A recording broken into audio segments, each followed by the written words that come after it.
வந்துட்டேன் சார். வாங்க நீங்க. சார் வணக்கம். வணக்கமா இருக்கு. வணக்கம். இதுதான் லைன்ல இருக்காரு. இதுக்கு என்ன சொல்றாரு கேப்போம். ஹலோ கேக்குதா? ஹலோ ஹலோ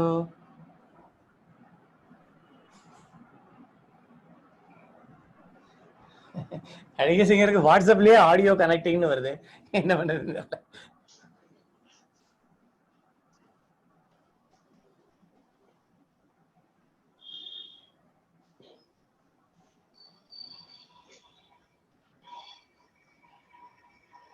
நான் மியூட் பண்ணிக்கிறேன். ஓ எஸ் சார்.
ஹலோ வணக்கம் வைத்திய.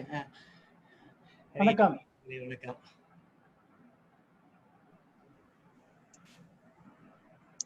வணக்கம் பாவேசு சார். வணக்கம். வணக்கம் வணக்கம் பாவேசு அவர்களே. வணக்கம். ஆர்கே வந்து விட்டார். வணக்கம் வணக்கம் வணக்கம் வணக்கம். விடுக்க கதை வாசிக்க போறீங்க? சரி, அதுக்கு முன்னாடி நான் கேட்டுக்கிறேன், கதை மட்டும் வாசிச்சுட்டுமா, கவிதையை வாசிக்கலாமா? ஒரு 5 நிமிஷத்துல நீங்க என்ன வேணாலும் பண்ணுங்க, தூள் பண்ணுங்க. சரி, நான் மியூட் பண்ணிக்கிறேன். எல்லாரும் வசதிக்காக என்னோட மைக்கை மியூட் பண்ணிக்கிறேன். சரியா? சரி சரி ஓகே. ராமச்சந்திரன் யாரு? இவரா? அழகிரி சாமி. ராமச்சந்திரன் அழகிரி சாமி. Hello hello. கேக்குறது.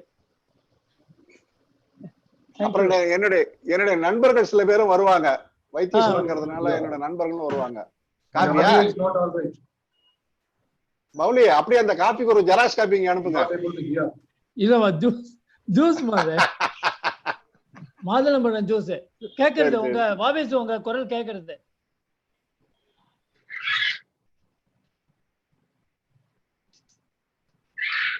மாதுளம்பழம் ஜூஸ்.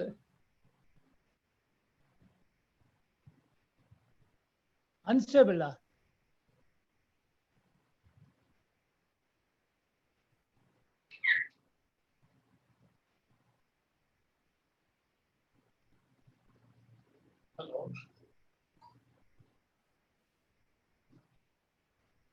ரெக்கார்ட் பண்ணலாமா சுந்தரராஜன்?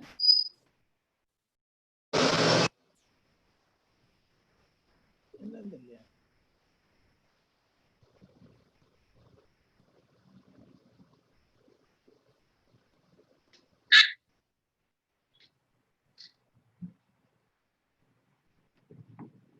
நீங்க ரெக்கார்ட் பண்ணிக்கலாம் சார். இப்போ ரெக்கார்ட் பண்ணிக்கலாமா? ரைட். இப்போ வேணாம் இல்ல, கொஞ்ச நேரம் கழிச்சு பண்ணலாம். ஆரம்பிக்கும் போது கரெக்டா ரெக்கார்ட் பண்ணலாம். மைக் வச்சிரு. இல்ல பொம்மை, உங்க பொம்மை மைக்கு முன்னாடி பேசுற மாதிரி சுந்தரராஜன். அது நம்முடைய இது பை டிஃபால்ட் இது. ஆர்கே நீங்க கவிதை வாசிங்க, பரவாயில்ல, ஒரு கவிதை வாசிங்க.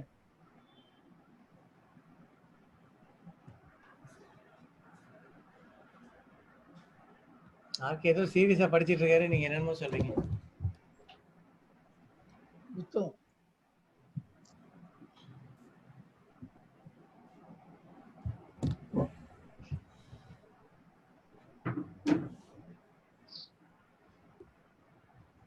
பேசுறது கேக்குதா? கேக்குறதா?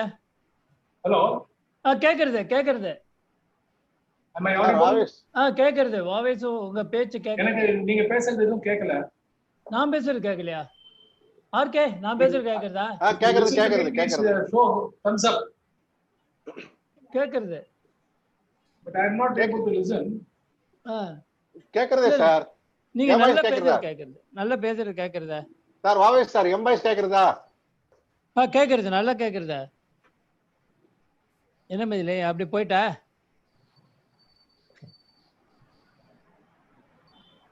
நான் தான் மியூட் பண்ணி வச்சேன். சரி எல்லாரும் வர இதாயிடும் சொல்லிட்டு.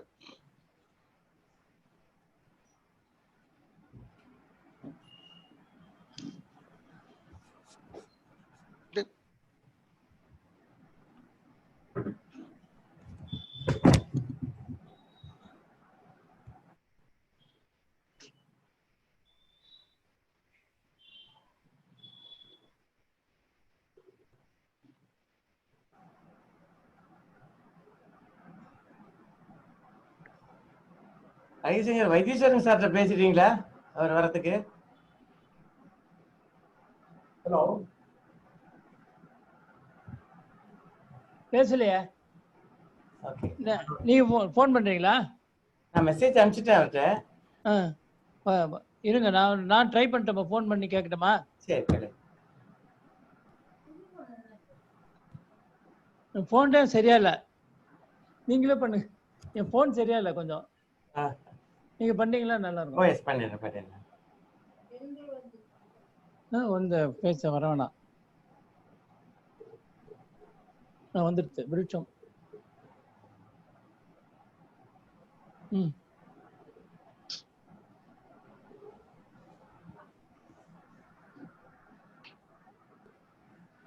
வயதான ஒரு மனிதர் மாதிரி தெரியும். வணக்கம். வணக்கம். ஆமா.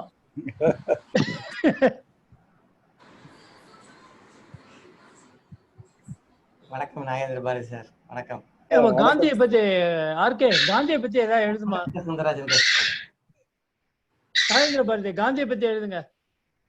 எழுதிருவோம், அன்னைக்கு வாசிச்சிருவோம். அன்னைக்கு. ஆமா. அந்த இவரு கொஞ்சம் சமாதானப்படுத்துங்க. அவர் பேர் உங்க ஃப்ரெண்டு தானே அவரு? ஆமா ஃப்ரெண்டு. நம்ம இந்தியன் பேங்க்ல இருந்தவர் தான், சிபிபிடில. அப்படியா? என்ன பாத்துருக்காரா? பாத்துருக்காரு. உங்களுக்கு எல்லாம் பல தெரியும். நேரா என்ன பார்த்து ஒரு அடி அடிச்சிடுவார் போல இருக்கு. My audio is not available. நான் செக் பண்றேன். இல்ல நீங்க யார் பேசுறது கேக்குறா இல்ல, not able to listen. அப்படியா? அத இது something seems to be wrong with my listening system. நான் பேசுறது காதுல விழுது இல்ல? நல்லா பேசுறது காதுல விழுது. கையை காட்டுறேன். I'm not able to listen back. இல்ல நான் கையை microphone problem. I'll get back. Okay. வணக்கம் டாக்டர். வணக்கம்.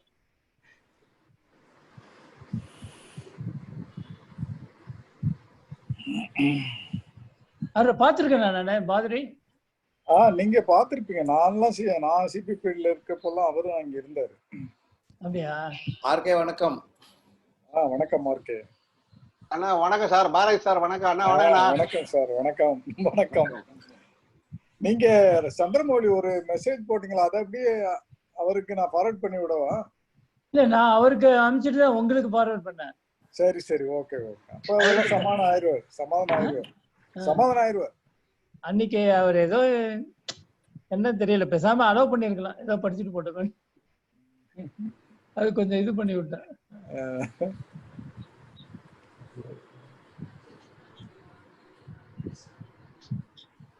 தடுக்க முடியாது, ஏன்னா கவிஞர்களுக்கு எல்லாம் கோபம் அதிகமா வருது. அப்படிலாம் கிடையாது, அப்படிலாம் கிடையாது, அப்படிலாம் கிடையாது மௌலி. நான் கோவப்பட்டிருக்கேன்னா சும்மா பேசாதீங்க.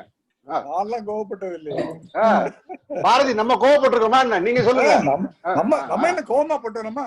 கோவப்படல. அப்படி அவங்க கோவம் எங்க போடுறாங்க? முழுக்க கோவமா தான் இருக்காங்க. கோபமா இருக்காங்க. நடுவு இந்த தர்மராஜ முன்னாடி நின்னா அவங்க ஒரு அடி அடிச்சு எனக்கு ஆத்திரம்னு கேக்குறாரு. எனக்கு ஆத்திரம் கேக்குறாரு. ஆமா பாரதி சார் அவர் வந்து ஏஜிஎம் ரிட்டையர் ஆனார். அவரா சிஎம் இருந்தார். சிஎம் லெவல் போனாருன்னு நினைக்கிறேன். பாண்டிச்சேரியில இருந்தாரு. அவர் யாரு அது தெரியல. இவரு சீஃப் மேனேஜர் லெவல் போன ஞாபகம். ஏன்னா பாண்டிச்சேரி இருக்கும்போது அண்ணன் போய் கூட்டிட்டு போனாரு. தர்மராஜன் தான் பேருன்னு சொன்ன ஞாபகம். இல்ல, தர்மராஜ் எல்லாம் அவருக்கு பேர் கேகேக்கு நல்ல பழக்கம் தான். ஆனா ஏஜிஎம் ஆகல. அப்புறம் அட்வொகேட்டா இருக்காரு. இப்ப பிஎல் முடிச்சுட்டு இப்ப கோர்ட்டுக்கு அட்வொகேட்டா போயிட்டு இருக்காரு. சரி சரி சரி சரி. பாண்டிச்சேரியில இருந்தப்ப எங்க அண்ணன் நானும் போய் பாத்துருக்கோம், அதான் கேட்டேன். Okay okay. எப்படி இருக்காங்க வீட்டுல எல்லாம்? எல்லாரும் நல்லா இருக்காங்க.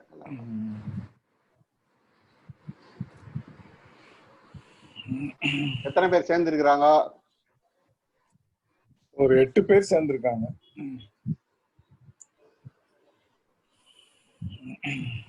நீங்க லேப்டாப்ல இருந்து பேசுறீங்கல்ல? இல்ல, நான் போன்ல தான். பின்பக்கம் எப்படி அதெல்லாம் வந்து ஸ்கிரீனு? இதுல இந்த வெர்ச்சுவல் பேக்ரவுண்ட் ஒரு ஆப்ஷன் இருக்கு. அதை போட்டு அந்த இமேஜை கொண்டாந்து பின்னால வச்சுட்டேன். அதுல மோர்ல போனீங்கன்னா வெர்ச்சுவல் பேக்ரவுண்ட் ஒரு ஆப்ஷன். என்கிட்ட இருக்கிறது மொபைல் தான். நானும் மொபைல் தான். அப்படியா? மொபைல்ல தான் அந்த வெர்ச்சுவல் ரெண்டுலயும் இருக்கு. பிசிலயும் இருக்கு, மொபைல்ல. இது ஐபோனு. Okay okay. வந்து அந்த மொபைல்ல போனா வெர்ச்சுவல் பேக்ரவுண்ட்னு ஒண்ணு வருது. அது ஜூமோட லேட்டஸ்ட் வெர்ஷன்ல இருக்குன்னு நினைக்கிறேன்.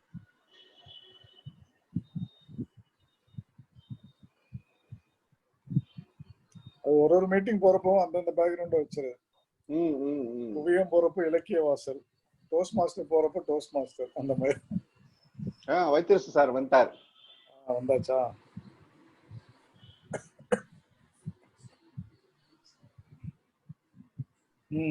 வந்துட்டார்.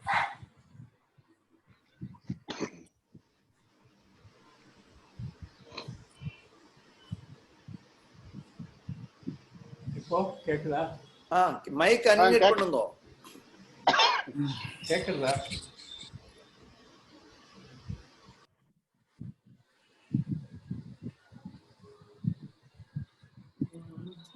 சவுண்ட் வரலையே. சவுண்ட் இன்க்ரீஸ் ஆகுமா?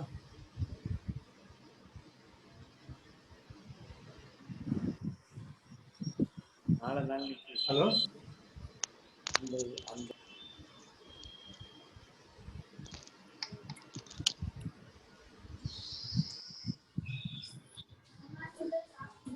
சவுண்ட் வர மாட்டேங்கிறத. வணக்கம் சார், நீங்க வந்துட்டீங்க. நீங்க சார் வந்துட்டீங்க. நீங்க வைத்தீஸ்வரன் சார், நீங்க அன்மியூட் பண்ணீங்க. நீங்க பேசல, நீங்க பேசுறது கேட்கும் இங்கேயே. சுந்தரராஜன், சதுர்பூஜனுக்கு மீட்டிங் ஐடியில அனுப்புங்களேன் கொஞ்சம். சரி, அதான் இப்ப போன் பண்ணியிருந்தாரு. போன் பண்ணாரு, நான் அனுப்பல. சதுர்பூஜன் பேரே காணும் இதுல போன்ல.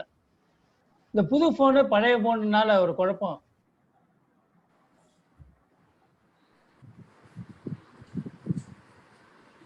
வணக்கம் மேடம். வணக்கம். வணக்கம் அழகிய சிங்கர்.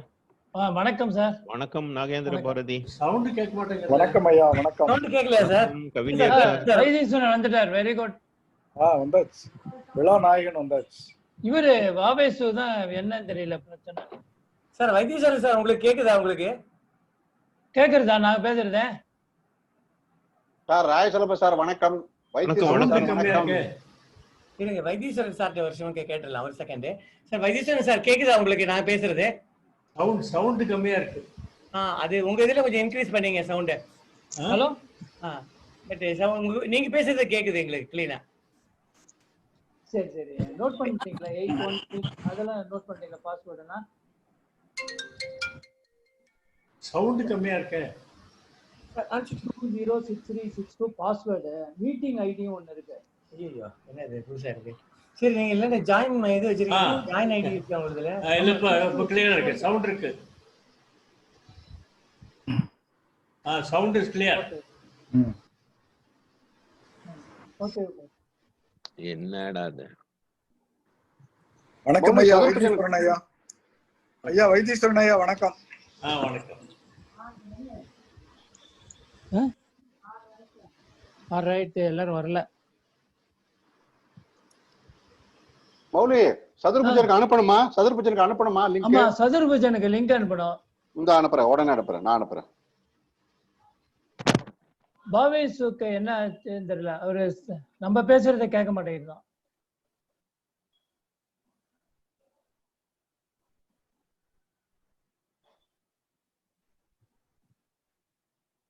பதிமூணு பேர் வந்திருக்கோமா? 13.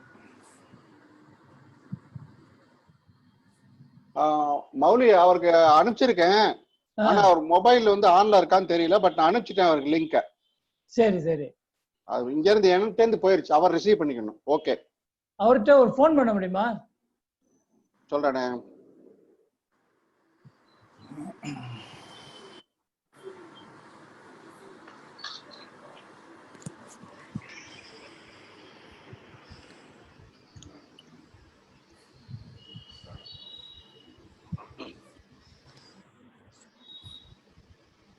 வந்துட்டாரு. சதுர்புஜன் வந்துட்டாரு. ஃபோன் பண்ணுங்க. Okay okay right right right.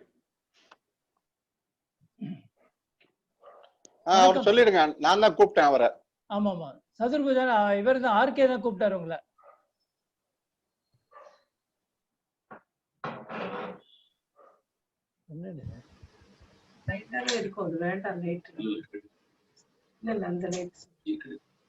Okay right right.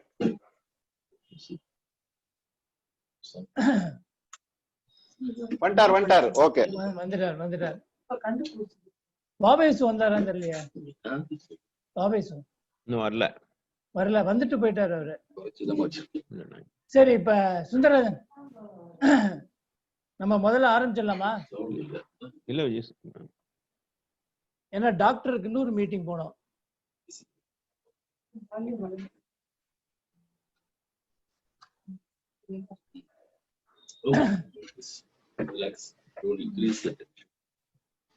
Sundararajan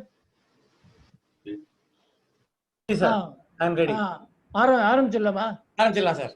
பாபேசு என்ன ப்ராப்ளம் தெரியல. அவரு சுந்தரராஜன் சார் என்னோட ஃப்ரெண்ட்ஸ் கெஸ்ட் யாரா வந்தா அலோ பண்ணலாமா? நேரா வந்துருவாங்களா? இல்ல நீங்க ஓபன் பண்ணிருக்கேன் சார். ஓபன்ல தான் இருக்கு. லாக் பண்ணல நான். Okay okay okay right right. Okay thank you. நான் மியூட் பண்ணிக்கிறேன். சரி மியூட் பண்ணுங்க. பாபேசு வந்துட்டாரு. ஓகே எல்லாருக்கும் வணக்கம். இது வைத்தீஸ்வரன் சார்பாக நடக்கிற கூட்டம். அதாவது முதலில் நான் என்ன நினைச்சேன், அசோகமித்திரனுக்கும் வைத்தீஸ்வரனுக்கும் ஒரு நாள்ல கூட்டம் நடத்தல நினைச்சேன். மூட் பண்ணிக்கங்க எல்லாரும். அப்ப அந்த சமயத்துல அசோகமித்திரன் மட்டும் நடத்த முடிய ஒரு கூட்டம் நடத்துறதுக்காக முயற்சியா மாறிடுது. இப்ப வைத்தீஸ்வரனுக்கு தனியா ஒரு கூட்டம் நடத்தணும்னு நினைச்சோம். இப்ப நான் என்னன்னா முதல்ல வந்து 24ஆம் தேதி அவர் பர்த்டே நினைச்சிட்டு 22ஆம் தேதிங்கிறது 22ஆம் தேதி அன்னைக்கு தான் தெரியும் எனக்கு. அன்னைக்கு ஒரு கூட்டம் கூடி அவரை எல்லாரும் வாழ்த்தினோம். அவர் ரொம்ப பிரமாதமா பேசினாரு. அன்னைக்கு அவருடைய அனுபவங்கள்லாம் பேசினாரு. அது 1 hour அந்த இது இருக்கணும், வீடியோ ஒன்று இருக்கு. அது நான் வந்து ஃபேஸ்புக்கில் இதெல்லாம் போட போகிறேன். இன்னும் கொஞ்சம் இன்னும் இந்த இன்னைக்கோ இல்லை நாளைக்கோ போட்டுருவேன். நான் எல்லாம் ரெடி பண்ணி வச்சிருக்கேன். ரொம்ப அற்புதமாக அன்னைக்கு பேசினாரு. இப்போ வந்து வைத்தீஸ்வரன் முதல்ல அவருடைய கவிதையை அவர் வாயால அவர் மூலமாவே ஒரு கவிதையை வாசிக்கும்படி கேட்டுக்கிறேன்.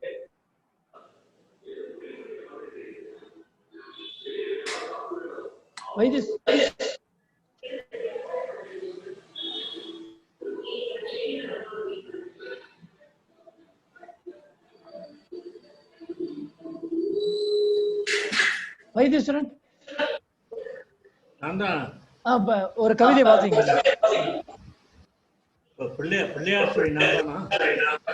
இல்ல முதல்ல உங்க ஒரு நிமிஷம் ஒரு கவிதை வாசிங்க.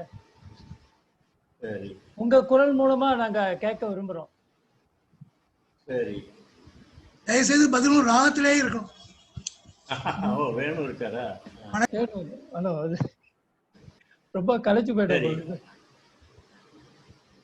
சரி, முதல் கவிதை அத்வைதம். தலைப்பு வந்து அத்வைதம். சந்தோஷத்தோடு வருத்தம் சர்க்கரையாய் கலந்திருக்கிறது. சந்தோஷத்தோடு வருத்தம் சர்க்கரையாய் கலந்திருக்கிறது. வெளிச்சம் எப்போதும் இருட்டின் அளவுகோல். வெளிச்சம் எப்போதும் இருட்டின் அளவுகோல். காற்றுக்கு ஆடா தீ கங்குகளின் ஆழ்ந்த தியானம். சிகரங்களை தாங்கிக் கொண்டிருக்கிறது பள்ளத்தாக்குகளின் ஆழங்கள். சிகரங்களை தாங்கிக் கொண்டிருக்கிறது பள்ளத்தாக்குகளின் ஆழங்கள். வெவ்வேறான நானும் நீயும், வெவ்வேறான நானும் நீயும் ஒன்றான தருணம். வெறுப்பும் அன்பும் உருத்தெரியாமல் கட்டிப்பிடித்துக் கொள்ளுகிறது. அற்புதம் என்று வாய் திறந்த கணமே அது இத்தனை இயல்பா என்று விழிக்கும் கேள்விக்குள் ஏற்கனவே பதில் திரண்டு கொண்டிருக்கிறது. ஓகே, நன்றி வைத்தீஸ்வரன்.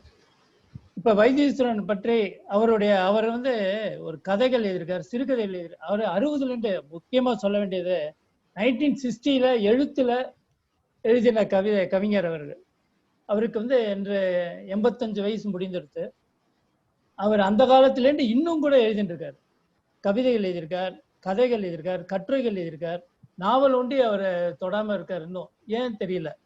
அப்புறம் வந்து நிறைய டிராயிங்ஸ் வரைஞ்சிருக்காரு. அந்த டிராயிங்ஸ் எல்லாம் ரொம்ப அற்புதமா இருக்கும். எனக்கு தெரிஞ்ச அவர் டிராயிங்ஸ்ல பல டிராயிங்ஸ் வந்து நான் விருட்சத்துல பயன்படுத்தியிருக்கேன். நிறைய டிராயிங்ஸ் எனக்கு கொடுப்பாரு. இப்ப அவரை பத்தி அவ்வளோ பெரிய ஆளுமை அவரு. அவர் ஒவ்வொரு தனித்தனியா பேசலாம். அதாவது கவிதைகள் தான் முக்கியம் அவருது. கவிதைகள் ஒண்டி தனியா பேசலாம், சிறுகதைகள் ஒண்டி தனியா பேசலாம், அவர் எழுதின கட்டுரைகளை தனியா பேசலாம், அவர் டிராயிங்ஸை பத்தி கூட நம்ம பார்த்து ஏதாவது பேசலாம் நம்ம. ஆனா இப்ப வந்து நம்ம கதைகள் கவிதைகள் மட்டும்தான் பேச போறோம். முதல்ல பாஸ்கரன் ஜெயராமன், டாக்டர் பாஸ்கரன் வந்து ஆரம்பிக்க போறார். ஒரு கொத்து புல் என்கிற கதையை பத்தி சொல்றார். எல்லோருக்கும் என்னுடைய மாலை வணக்கம். வைத்தீஸ்வரன் சார், என்னுடைய பிறந்தநாள் நமஸ்காரங்கள்.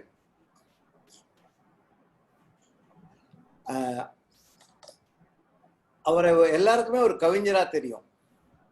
சில பேருக்கு அவர் வந்து சிறுகதை ஆசிரியரா தெரியும், பலருக்கு அவர் கட்டுரையாளராக தெரியும், நிறைய பேருக்கு அவர் ஒரு டிராமால நடிக்கிறவரா தெரியும். எல்லாத்துக்கும் மேல எனக்கு அவர் மிகச்சிறந்த ஒரு அப்பா ஸ்தானத்தில் இருக்கிற மனிதராக தெரியும். அவருக்கு என்னுடைய நமஸ்காரங்களை சொல்லிக்கொண்டு அவருடைய ஒரு கொத்து புல் என்ற கதையை பத்தி ஒரு 3 நிமிஷம் இல்லை 4 நிமிஷத்துக்குள்ள சொல்லலான்னு இருக்கேன். கவிஞர்கள்லாம் கதை எழுதும்போது அவருடைய அந்த வார்த்தைகள்லாம் அப்படி கவிதைத்துவமும் வந்து விழும். நிறைய கவிஞர்கள் உரைநடை எழுதும் போது அவருடைய கவிஞர்கள் என்பதை ஈஸியா கண்டுபிடிச்சிடலாம். அந்த வார்த்தையை வந்து விழுகின்ற ஒரு பயணத்தை எண்ணி அந்த மகிழ்ச்சியில் நாங்கள் குழந்தையின் சந்தோஷத்தை போல் மலர்த்தி கொண்டிருந்ததுன்னு எழுதுறாரு அந்த கதையில. நாங்கள் பயணித்த பயணத்தை நினைத்து அந்த சந்தோஷம் என்பது எங்கள் வந்து அந்த குழந்தையை போல மலர்த்தி கொண்டிருந்தது அப்படின்னு எழுதுறாரு. இந்த கதை வந்து ஒரு தத்துவார்த்தமான ஒரு கதைன்னு நான் நினைக்கிறேன். ஒரு கொத்துப்போல் வாழ்க்கையில நமக்கு எல்லாருக்கும் ஒரு பற்று இருக்கு. நாம் ஏன் வாழறோம்? இன்னைக்கு இந்த மீட்டிங் எதுக்கு நம்ம அட்டன் பண்றோம்? இன்னைக்கு எதுக்கு மீட்டிங் வந்திருக்கோம்? நமக்கு ஒரு ஆசை இருக்கு, நமக்கு வாழ்வில் ஒரு பற்றுதல் இருக்கு. ஸோ அந்த வாழ்க்கையில ஒரு பற்றுதல் இருக்கிறது என்பதை மிக அருமையான ஒரு சின்ன கதை மூலம் சொல்றாரு அவர். அதை தவிர அதில் நிறைய தத்துவங்கள் இருக்கு அந்த கதையில. கிட்டத்தட்ட 12,500 அடி உயரத்துல இருக்க கேதார்நாத்துக்கு போறார் அந்த சுவாமி. சிவன் கோயிலுக்கு போறதுக்கு அவர் மனைவி, அதாவது கதை சொல்லி, இது வந்து நான் அவராக நினைக்கிறேன். ஏன்னா அது அவர் தன்னையே தான், அவருடைய எக்ஸ்பீரியன்ஸ் தான் அவர் கதையா எழுதியிருக்காரு நான் நினைக்கிறேன். போகும்போது ஒரு 14 கிலோமீட்டருக்கு ஒரு இடத்துல இருந்து அந்த மேல கேதார்நாத் போது ஒரு 14 கிலோமீட்டருக்கு குதிரை மேல போகணும். ரொம்ப கரடு முரடான பாதை, நடந்து போக முடியாது. குதிரை மேலன்னா குதிரை மேல உட்காந்து அந்த குதிரையை ஓட்டி கையை பிடிச்சி அழிச்சிட்டு வருவான். மேடு பள்ளம் கல், அதுல வந்து குதிரை வந்து ஆடி ஆடி நகர்ந்து மெதுவா போகணும். அந்த மாதிரி போகும்போது 7 கிலோமீட்டர் தூரம் போனோன்னே நிக்கிறது, கொஞ்சம் ரெஸ்ட் அந்த குதிரைக்கு. இவங்க வெயிட் பண்றாங்க. அப்ப அந்த குதிரைக்கு வந்து அவன் என்ன கொடுக்குறான், ஒரு உருண்டை ஒண்ணு கொடுக்குறான். அது வெடிகுண்டு போல இருக்கும் உருண்டை அப்படிங்கிறாரு. அதை கல்லே அங்கேயே உடைச்சு கொஞ்சம் தண்ணி தெளிச்சு அது கொஞ்சம் இவன் கொஞ்சம் அதே உருண்டை இவனும் சாப்பிட்றான். கொள், கோதுமை, திணைப்பயர், முட்டைக்கரு எல்லாம் சேர்ந்து அப்புறம் அவருக்கு தெரியுது. அதை கொடுக்குற அதை என்ன சொல்ற, அந்த குதிரைக்கும் அதை ஓட்டுகின்றவனுக்கும் ஒரே சத்து தான் வேண்டி இருக்கிறது. அந்த இடத்துல அந்த குதிரைக்காரனோட மனித நேயத்தை பார்க்கும்போது ஆச்சரியமா இருக்கு அப்படின்னு அவர் அதை ரொம்ப அழகா சொல்லியிருக்காரு. ஸோ அந்த குதிரையோட போய் 14 கிலோமீட்டர் போயிட்டு மேல போயிடுறாங்க. அங்க போய் ஒரு சிற்றுண்டி சாலையில சாப்பிட்டுட்டு இருக்காங்க. அப்போ ஒரு வயசான ஒரு ஒருத்தருக்கு, அதாவது வயசானவர் இவர் வந்து கிழவர்னு எழுதுறாரு. முதல்ல நமக்கு யாரும் தெரியாது எழுதுறாரு. அவருக்கு திடீர்னு ஆக்சிஜன் கம்மினால மூச்சோட கஷ்டம் வருது. உடனே பக்கத்துல ஒரு டாக்டர் வர ஊசி போட்டு ஆக்சிஜன் கொடுத்துட்டு அவருக்கு உடனே இவர் கேட்கும்போது, உங்களுக்கு அதே வயசு தான், அது எப்படி இருக்கீங்கல்ல, இருந்தாலும் நீங்க செக் பண்ணிக்க, நீங்க மேல வந்திருக்கீங்களா இவ்வளவு தூரம், இங்க ஆக்சிஜன் கண்டென்ட் கம்மியா இருக்கும்னு சொல்லி செக் பண்ணிட்டு, ஓ உங்களுக்கு ஆஸ்மா இருக்கும், நீங்க 2 மணி நேரம் ஆக்சிஜன் எடுத்துட்டு போனா கொஞ்சம் நல்லா இருக்கும், ஈஸியா இருக்கும் அப்படின்னு சொல்லிட்டு அவங்க ஒய்ஃப் எல்லாம் கொஞ்சம் பயப்படுறாங்க. அவங்களும் பயத்துக்கு ஒண்ணு இல்லைன்ட்டு ஆஸ்பத்திரியில போய் 2 மணி நேரம் ஆக்சிஜன் வச்சுக்கிறார் பக்கத்துலயே ஆஸ்பத்திரியில. அந்த ஆஸ்பத்திரியில் இருக்கும்போது இந்த இதெல்லாம் நினைக்கிறார், எப்படி 14 கிலோமீட்டர் அந்த குதிரையில வந்தோம், 7 கிலோமீட்டர் அந்த குதிரைக்கு எப்படி அவங்க உணவு கொடுத்தான், அதெல்லாம் யோசிச்சுட்டு கோயிலுக்கு போறார். அந்த கோயிலில் போகும்போது அது 2 மணி நேரம் ஆறுது, அவர் நல்லாயிடுறாரு, கொஞ்சம் பெட்டர் ஓடிக்கொண்டு ப்ராப்ளம் ஒன்றும் இல்லை. கோயிலுக்கு போயிட்டு கோயிலை சுற்றி அங்க சொல்ல திருஞான சம்பந்தர் எழுதிய சிவன் பாடல் ஒன்று பதித்திருக்கிறார்கள் அப்படின்னு சொல்றாரு. நமக்கு எப்பவுமே தெரியும், எவ்வளவு உயரத்துல இருந்தாலும் இந்த நகரத்தார் செட்டியார்கள் அவங்க என்ன பண்ணாங்களா இல்ல திருஞான சம்பந்தர் அங்க போனதாக ஒரு வரலாறு இருக்கு, அதெல்லாம் தெரியாது. சும்மா ஒரு போகிற போக்குல ஒரு அழகான ஒரு இது இருக்கிறார். திருஞான சம்பந்தரோட சிவன் பாட்டு ஒன்று அங்க பதித்திருக்கிறார்கள். ஸோ கோயிலுக்கெல்லாம் போயிட்டு ரொம்ப அழகா சொல்றாரு. அங்க இருக்கிற அந்த கேதார்நாத் சிவன் உயரம் கம்மி, நம்ம ஊர் மாதிரி அழகா சிலையா இருக்காது, ஒரு சலவை கல் மாதிரி இருக்கு. அந்த கண்கள் வந்து ஆமணக்கு கொட்டை கண்களாக இருக்கு. ஒரு நிமிடம் தான் இருக்கு சார், 5 நிமிடத்துல ஒரு நிமிடம் இருக்கு. எவ்வளவு நிமிஷம் இருக்கு? 4 நிமிஷம் முடிஞ்சிருச்சு, இன்னும் 1 நிமிஷம் இருக்கு. சரி, அந்த ஆமணக்கு கொட்டை மாதிரி இருக்குன்னு எழுதுறாரு கவிஞர். சரி, திரும்பி அந்த குதிரையில வராங்க. அந்த குதிரை எப்படி வரும்போது ஜாக்கிரதையா வரணும், வழிக்கிடும் சொல்றாங்க. ஆனா குதிரை ரொம்ப கேர்ஃபுல்லா ஆயிடுச்சு வந்து கீழே இறங்கிடுறாங்க. ஆனா போகும்போதே சொல்றாங்க வழியில இருந்து கொஞ்சம் பாறைகள்லாம் விழுந்திருக்கு அப்படின்னு. அங்க போகும்போது ஒரு சின்ன கும்பல் இருக்கு. அந்த கும்பலை முன்னாடியே வந்து இறக்கி விட்டுட்டு ரெஸ்ட் எடுத்துட்டு இருக்க ஒரு குதிரை மேல பாறை விழுந்து அந்த குதிரை செத்து போயிடுது. குதிரையின் பின்பக்கத்துல பாறை விழுந்திருக்கு, முன்கால் கால் 2 மேல பார்த்துருக்கு. அதை பார்த்து வருத்தப்படுறாரு. ஆஹா, அப்ப பொண்ணு சொல்றா, இதனால இந்த குதிரை இவ்வளவு கஷ்டப்பட்டு மேல இங்கேயே ஏறி அதுக்கு வாழ்க்கையில ஒரு நிம்மதி, ஒரு விடுதலை கிடைச்சதுப்பா அப்படிங்கிறாங்க. அப்போ அவங்க அப்பா சொல்றார், கதை அப்படியே நினைக்கிற அந்த வாழ்க்கையை ஒருவேளை அதுக்கு பிடிச்சிருக்கலாம், பிடித்திருக்கின்ற அந்த வாழ்க்கையை அது முடிஞ்சு போச்சே பாவம், ஆனா இந்த மாதிரி ஏன் போகணும்னு வருத்தப்படுறாரு. போகும்போது சொல்லிடுவார், அந்த குதிரையோட பார்க்கும்போது அந்த குதிரையோட வாயில ஒரு கொத்து புல் இருக்கு. அதை பார்த்து அவர் கடைசியா சொல்றார், அந்த குதிரையின் வாயில் இன்னும் தின்னப்படாமல் தொங்கிக் கொண்டிருக்கும் ஒரு கொத்து புல் எனக்கு வாழ்க்கையின் தீராத பற்றை சொல்லிக் கொண்டிருக்கிறது முடிக்கிறார். சோ அந்த குதிரைக்கு வாழ்க்கையை விட்டா இன்னும் கொஞ்ச நாள் வாழ்ந்திருக்கும், அது இன்னும் சந்தோஷமா இருந்திருக்கும், உனக்கு தெரியாது. ஆக மனிதர்கள், பிராணிகள் எல்லாமே மேல போகும்போது ஆரோக்கியம் பொறுத்த வரைக்கும் எல்லாம் ஒன்று தான், ஆக்சிஜன் கம்மி தான். வாழ்வில் பற்று இருக்கிறனால தான் அந்த குதிரைக்காரன் வரான், குதிரை வருது, இவங்களும் பற்று இருக்கிறனால தான் சாமி பார்த்துட்டு வராங்க. ஆனால் அந்த குதிரை இறந்ததை பார்க்கும்போதுதான் அது தோன்றது, வாழ்க்கையில் எல்லோருக்கும் ஒரு பற்று இருக்கிறது. ஒரு கொத்து புல் வாயிலே இருக்கு, சாப்பிடல, அது செத்து போயிடுச்சு அப்படியே. ஸோ அதுதான் வாழ்க்கையின் பற்றை குறிக்கிறதுன்னு இந்த ஒரு கொத்து புல் என்பது மிக அருமையாக எழுதப்பட்ட ஒரு தத்துவார்த்தமான ஒரு கதைங்கிறது சந்தேகம் இல்லை. எனக்கு ரொம்ப பிடிச்ச கதை. அதுக்கு எனக்கு ஒரு வாய்ப்பு கொடுத்த அழகேசங்கருக்கும் இது பொறுமையா அவரோட கதையை நான் வந்து எப்படி செதைச்சு சொல்லிட்டேனே தெரியல, பொறுமையா கேட்டு எனக்கு வைத்தீஸ்வரன் சாருக்கும் என்னுடைய மனமார்ந்த நன்றி. நன்றி நன்றி டாக்டர். இப்ப வந்து கலாவதி பாஸ்கரன் ஒரு தவறான கோபங்கிற கதையை பத்தி பேசுகிறார். தவறான கோபம். ஹலோ, கேக்குறதா? கேக்குது, சொல்லுங்க. அனைவருக்கும் வணக்கம். வைத்தீஸ்வரன் கவிதைகள் என்ற தொகுப்பில் கடைசி கதையாக உள்ள தவறான கோபம் பற்றி பேச ஆசைப்படுகிறேன். இது வந்து ஒரு ரொம்ப யதார்த்தமான எளிமையான கதை. ஆனா அது கொடுக்கிற தகவல் வந்து மிகவும் வலிமையானது என்று நான் நினைக்கிறேன். ஒரு வாழைப்பழ வண்டிக்காரன், முருகன் என்று அவன் பெயர். அந்த பழ வண்டியை வந்து ஒரு கார்ல செல்பவன் தட்டிட்டு போயிடுறான். தட்டிட்டு போனதுனால அவனுடைய முருகனுடைய சுண்டு விரல் வந்து அடிபட்டு ரத்தம் வருது. அது பெரிய ஒரு விபத்து இல்லை அப்படின்னு சொன்னா கூட அந்த கார்காரன் நிற்காம போயிடுறான். அது வந்து மிகவும் வருத்தம் இந்த முருகனுக்கு. என்னடா இது, ஒரு சாரி கூட சொல்லாம அவன் கிளம்பி போயிட்டானே, எவ்வளவு இதுவா அப்படின்னு சொல்லிட்டு ரொம்ப கோபப்படுறான். அவனுடைய சிநேகிதன் வேலு மூலமாக அந்த கார் நம்பரை அறிந்து கொள்கிறான். அறிந்து கொண்டு அந்த காரை வந்து கொஞ்ச நாளுக்கு அப்புறம் ஒரு சினிமா தியேட்டர் வாசல்ல போய் பார்க்கறான். பார்த்த உடனே அவனுக்கு ரொம்ப ஆத்திரம் அதிகமா போய் அவனுக்கு 2 நாள் வந்து அந்த கால் வலியினால அவனால போகவே முடியல, வியாபாரத்துக்கு ஒரு நஷ்டமாயிடுத்து அப்படின்ற கோபம் எல்லாம் சேர்ந்து அந்த காரை திறந்து டிரைவரை பிடிச்சி இழுத்து இறக்கி இறங்குடா அப்படின்னு சொல்லி போட்டு அடிக்கிறான். என்னை வந்து இந்த மாதிரி தட்டி விட்டு போயிட்டேன், நீ கொஞ்ச நாளைக்கு முன்னாடி எனக்கு கால் வந்து ரொம்ப வலிச்சதுனால என்னால வந்து போகவே முடியல, என்னுடைய வியாபாரமே நஷ்டமாயிடுது அப்படின்னு. அவனுடைய நண்பர்கள் பக்கத்துல இருக்கிறவங்க அவங்களும் சேர்ந்து 4 அடி அடிக்கிறாங்க. அவனை அடிச்சுட்டு அவன் ஒரு நஷ்ட ஈடா அவன் பையில இருக்கிற ஒரு 100, அவன் ஏதோ சொல்ல முயல்றான், அவன் சொல்ல வரான், கேட்க மாட்டேங்கிறாங்க. இவங்க காதே கொடுத்து கேட்கவே இல்லை. அவன் என்ன பண்றாங்க, வந்து அவன்கிட்ட இருந்து ஒரு 100 ரூபாயை வாங்கி இவங்கிட்ட கொடுத்துட்றாங்க. கொடுத்துட்டு போடா அப்படின்னு சொல்லிடுறாங்க. அப்புறமா வந்து அந்த பையன் வந்து அந்த இளைஞன் வந்து அந்த கார்ல ஏறிட்டு கொஞ்சம் இவன் கிட்ட வந்து, சார் நான் சொல்றது கொஞ்சம் காது கொடுத்து கேட்பீங்களா சார், கோபப்படாம அப்படிங்கிறான். சரி, பணமும் வந்துடுது, அடிக்கவும் அடிச்சாச்சு. அதனால வந்து சரி என்ன அப்படின்னு கேட்கறான் இவன். சார் நான் வந்து நேற்றுக்கு தான் வேலையில சேர்ந்த டிரைவர், நான் வந்து உங்க பழ வண்டியை நான் தட்டல, எங்க எஜமானர் தான் ஓட்டிட்டு இருந்தாரு கொஞ்ச நாளைக்கு முன்னாடி. இது நான் பண்ணது நான் இல்லை. இப்ப நீங்க வந்து என் மேல கோபத்தை காமிச்சிட்டீங்க, ஆனா நான் எங்க எஜமானர் மேல கோபத்தை காமிக்க முடியுமா சார், ஏதோ என்னுடைய இது அப்படின்னு சொல்லி வருத்தப்பட்டுட்டு போயிடுறான். இந்த முருகனுக்கு வந்து அப்படியே மனது வலிக்கிறதாம், அவனுக்கு ஆறவே இல்லை. தவறான கோபம் என்கிறது நம்மளை வந்து தண்டனைக்கு உள்ளாக்குகிறது, மனம் வேதனைப்படுகிறது என்ற அழகான செய்தியை படிக்கும் அனைவருக்கும் புரிய வைத்திருக்கிறார் ஆசிரியர். இதுல இருந்து நம்ம என்ன தெரிஞ்சுக்கிறது அப்படின்னா, கோபப்படுறதுக்கு முன்னாடி அது நம்மளோட நியாயமானது தானா அப்படிங்கறத தெரிஞ்சுட்டுதான் ஒருத்தர்கிட்ட கோபப்படணும் அப்படிங்கிறது எல்லாருக்குமே ஒரு செய்தி. ரொம்ப பிடிச்சிருந்தது, ரொம்ப யதார்த்தமான, ரொம்ப simple with very strong message. நன்றி மேடம், நன்றி.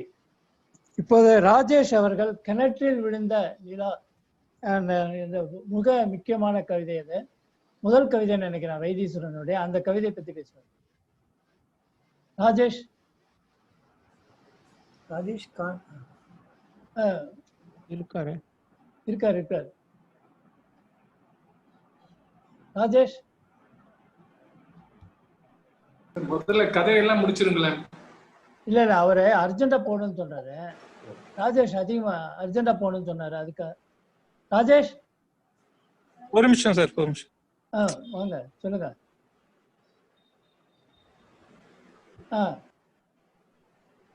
ஹலோ, கேக்குறதா சார்? கேக்குறது. இப்போ வந்து நான் கிணற்றில் விழுந்த நிலவு இந்த கவிதையை வாசிக்க போறேன் சார். இது வந்து வைத்தீஸ்வரன் சார் வந்து எழுத்து பத்திரிகையில் வந்து அவருடைய முதல் கவிதை. அது பரவலாக பேசப்பட்ட, அவரை அறிமுகப்படுத்திய ஒரு கவிதைன்னு கூட சொல்லலாம். கவிதையின் தலைப்பு வந்து கிணற்றில் விழுந்த நிலவு. கிணற்றில் விழுந்த நிலவு.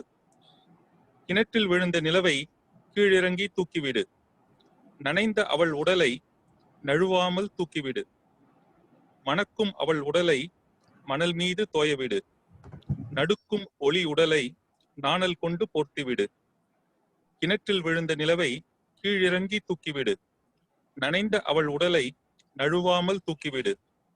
மணக்கும் அவள் உடலை மணல் மீது தோயவிடு. நடுக்கும் ஒளி உடலை நாணல் கொண்டு போர்த்திவிடு. கலைமேவும் அவள் குழலை காற்றிலே கோதிவிடு. கலைமேவும் அவள் குழலை காற்றிலே கோதிவிடு. அலைக்கும் அவள் மார்பை அள்ளிக்கொடி அணைக்கவிடு. அலைக்கும் அவள் மார்பை அள்ளிக்கொடி அணைக்கவிடு. மருண்ட முகம் தெளிய திருமஞ்சள் பூசிவிடு. மருண்ட முகம் தெளிய திருமஞ்சள் பூசிவிடு. ஈது அனைத்தும் செய்துவிட்டு இதமான கவிதைகளால் ஒத்தடங்கள் கொடுத்துவிடு.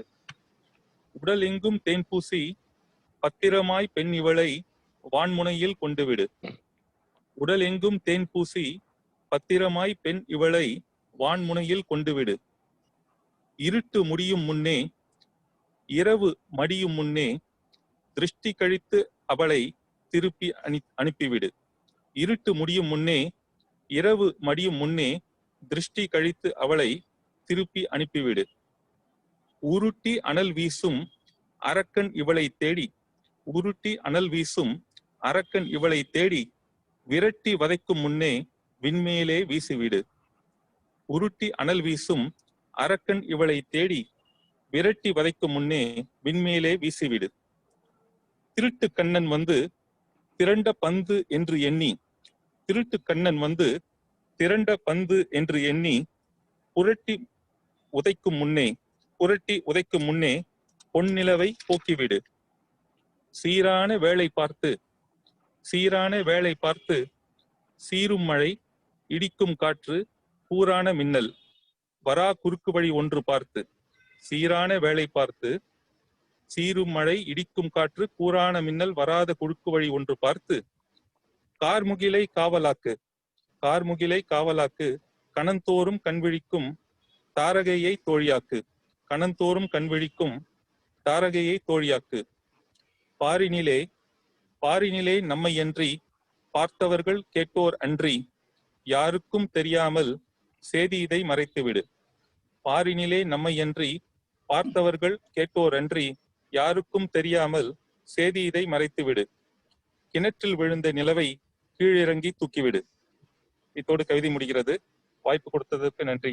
வணக்கம். நன்றி. இப்ப கிரிஜா சதுர்புஜன் அது ஒரு நாள்ங்கிற கதை பற்றி.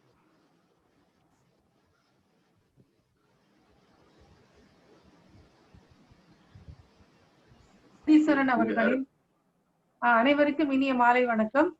திரு வைத்தீஸ்வரன் அவர்கள் எழுதிய அது ஒரு அந்த நாள் என்ற சிறுகதையை பற்றி நான் உங்களுடன் பகிர்ந்து கொள்ள ஆசைப்படுகிறேன். சிங்கநல்லூர் என்ற ஒரு சிறிய கிராமம். அதில் ஒரு 5-6 பிராமணர்கள் வசிக்கும் தெருக்கள் மற்றும் மீதி 4-5 தெருக்களில் குயவர்கள், தோட்டிகள், தொழிலாளர்கள், ஆலை தொழிலாளர்கள் போன்ற பலதரப்பட்ட மக்கள் வசிக்கும் இடமாக அவர் கதையை நகர்த்துகிறார். அதே சின்ன ஊரில் 2-3 தண்டவாளங்கள் போய்கொண்டிருக்கின்றன. ரயில் ஓடும் சத்தம் அப்போது கேட்டுக்கொண்டிருக்கும். அதன் பக்கத்தில் ஒரு மயானம் இருக்கிறது. மயானத்தில் நடுராத்திரியில் பிசாசுகள் பேசுவது போலவும் பெண்களை அடிமைப்படுத்தி கொடுமைப்படுத்தின ஆண்களை பற்றி அப்பட்டமாக சில பெண்கள் மூலமாக அது தெரியப்படுத்தும் என்பதை மிக அழகாக வர்ணிக்கிறார். அதே கிராமத்தில் ஒரு இடத்தில் மிகவும் ரசனையாக மிகவும் அழகாக ஒரு வரி வருகிறது. அது என்னவென்றால் சிருஷ்டியும் மிகவும் வளமாக இருக்கிறது அந்த ஊரில் என்று கூறுகிறார். பெண்கள் ஒவ்வொரு வருடமும் பெண்கள் நிறைமாத கர்ப்பிணி பெண்கள் கோவிலுக்கு சென்று வருவதை இவ்வளவு அழகாக யாராலும் வர்ணிக்க முடியாது. என்ன சொல்கிறார் என்றால், அறுவடைக்கு காத்திருக்கும் நஞ்சை போல குடுகுடு என்று இருக்கும் என்று கூறுகிறார். அந்த பெண்களை பார்க்கையில் அறுவடைக்கு காத்திருக்கும் நஞ்சை நிலம் போல குடுகுடு என்று இருக்கும் என்று கூறுகிறார். அதை நான் மிகவும் ரசித்தேன். அதே ஊரில் அந்த பிராமண தெருக்களில் முதல் தெருவில் 2 சகோதரிகளை பற்றிய முக்கியமான கதை இது. மூத்த சகோதரி விதவையாகி வீட்டோடு இருக்கிறவள். 2வது சகோதரி கோவிலுக்கு போய்விட்டு வருகிறாள். அவள் வீட்டுக்குள் நுழையும் போது அக்கா சொல்கிறாள், என்னம்மா அது நீ தனியா போயிட்டு வந்த, அதனால என்னக்கா என்று சொல்லிக்கொண்டு உள்ளே நுழைகிறாள். அவள் நிறைமாத கர்ப்பிணி. அவளுக்கு பிரசவம் இன்றோ நாளையோ நடக்க போகிறது. அப்பொழுது என்ன பண்றது, ஒண்ணும் இல்லக்கா. 2 பேரும் சாப்பிட்டு விட்டு படுத்துக் கொள்கிறார்கள். அவள் சொல்கிறாள், அந்த குச்சி ரூமை இப்பொழுதே நான் ஒழித்து வைக்கிறேன். ஒழிக்கும் பொழுது தேள் கூட வந்தது. ஆனா தேளை நான் அடிக்கல, குழந்தை பிறக்க போறது இல்லையா, தேளெல்லாம் அடிப்பாளா என்று சொல்லிக்கொண்டே அக்கா அந்த ரூமை ஒழித்து வைக்கிறாள். தங்கை இருவரும் படுத்துக் கொள்கிறார்கள். ஆனால் இருவருக்குமே தூக்கம் பிடிக்கவில்லை. சிறிது நேரம் கழித்து தங்கை சொல்கிறாள், அக்கா நம்ம அம்மா வந்து பிஞ்சு பிஞ்சா பாவக்காய் நல்லா கறி பண்ணி தேங்காய் போட்டு கறி பண்ணுவாளே, எவ்வளவு நல்லா இருக்கும், நினைச்சாலே நாக்குல ஜலம் ஊறது அப்படிங்கிறார். முன்னாடி இந்த நேரத்துல நீ பாவக்காய நினைக்கிறன, நினைப்பெல்லாம் சொல்லிட்டு அக்கா வரும், ஏதோ வந்தது சொல்லிட்டேன், பரவாயில்ல நீ அதை மறந்துடு அப்படின்னு இவ சொல்றா. இந்த கர்ப்பிணி பெண் சகோதரிக்கோ இருப்பை சொல்லிவிட்டு அவள் ஒன்றும் நடக்காத போல் சௌந்தரிய நகரி படித்து விட்டு அவள் பாட்டுக்கு படுத்துக் கொள்கிறாள். அக்காவிற்கு இருப்பு கொள்ளவில்லை. மணியை பார்க்கிறாள், மணி 3:30. என்ன செய்வது என்று யோசித்துக் கொண்டிருக்கிறாள். இவள் பாவக்காயை கேட்டு விட்டாளே என்று மனது பதபதைக்கிறது. உடனே எழுந்து கொண்டு பக்கத்து வீட்டுக்கு போகிறாள். மணி 3:30. பக்கத்து வீட்டுக்கு சென்று அந்த மாமி கதவை அடைக்கிறார். மாமி, காமாட்சி மாமி, காமாட்சி மாமி என்று கூறிக்கொண்டே கதவை தட்டுகிறாள். இந்த மாமி வெளியே வந்து லாந்தர் வரைக்கும் எழுத்து கொண்டு வெளியே வந்து, இந்த நேரத்துல இருட்டு நேரத்துல வந்து என்னத்த நீ கதவை தட்டுற என்று. இல்ல மாமி வாங்கோ, என்னோட சீக்கிரம் வாங்கோ, கோடியாத்துக்கு போலாம். கோடியாத்துலதான் நிறைய பாவற்காய் வந்து பிஞ்சு பிஞ்சா காய்ச்சி தொங்கும், அங்க போய் அதை எடுக்கணும், வாங்கோன்னு. நன்னா இருக்கு, போலாம், சரி வா. 2 பேரும் சேர்ந்து போறா. போன உடனே மாமி பின்னாடி வழியா போய் அப்படியே எடுத்துன்னு வந்துடலாம் அப்படிங்கிற. என்னடி நீ திருட்டு பாவக்காய திருடவா சொல்ற, நீ அவளை கேட்க வேண்டாமா அப்படிங்கிற.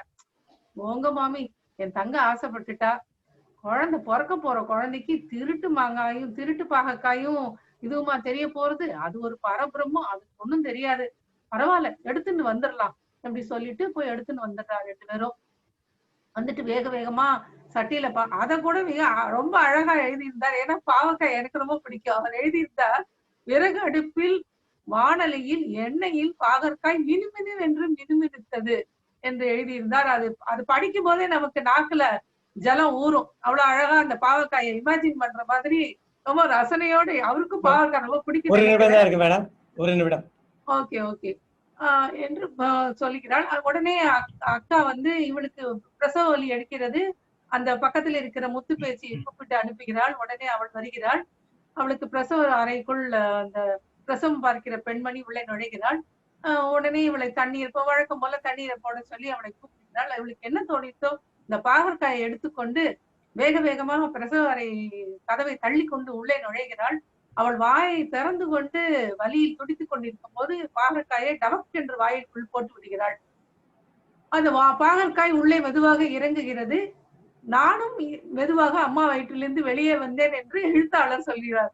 இந்த எழுதிய வைத்தீஸ்வரன் அவர்கள் தான் அந்த பாகற்காய் சாப்பிட்டு பிறந்த மனிதர். 1935 பிறந்திருக்கிறார். புரட்டாசி 6ஆம் தேதி.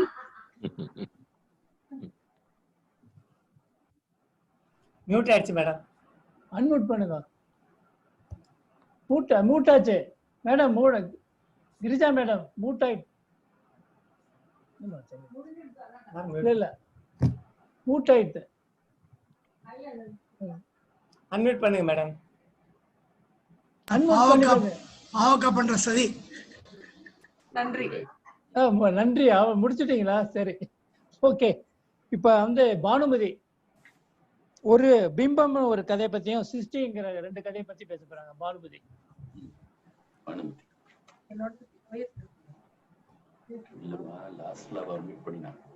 தொடர்ந்து போயிட்டே இருக்கு.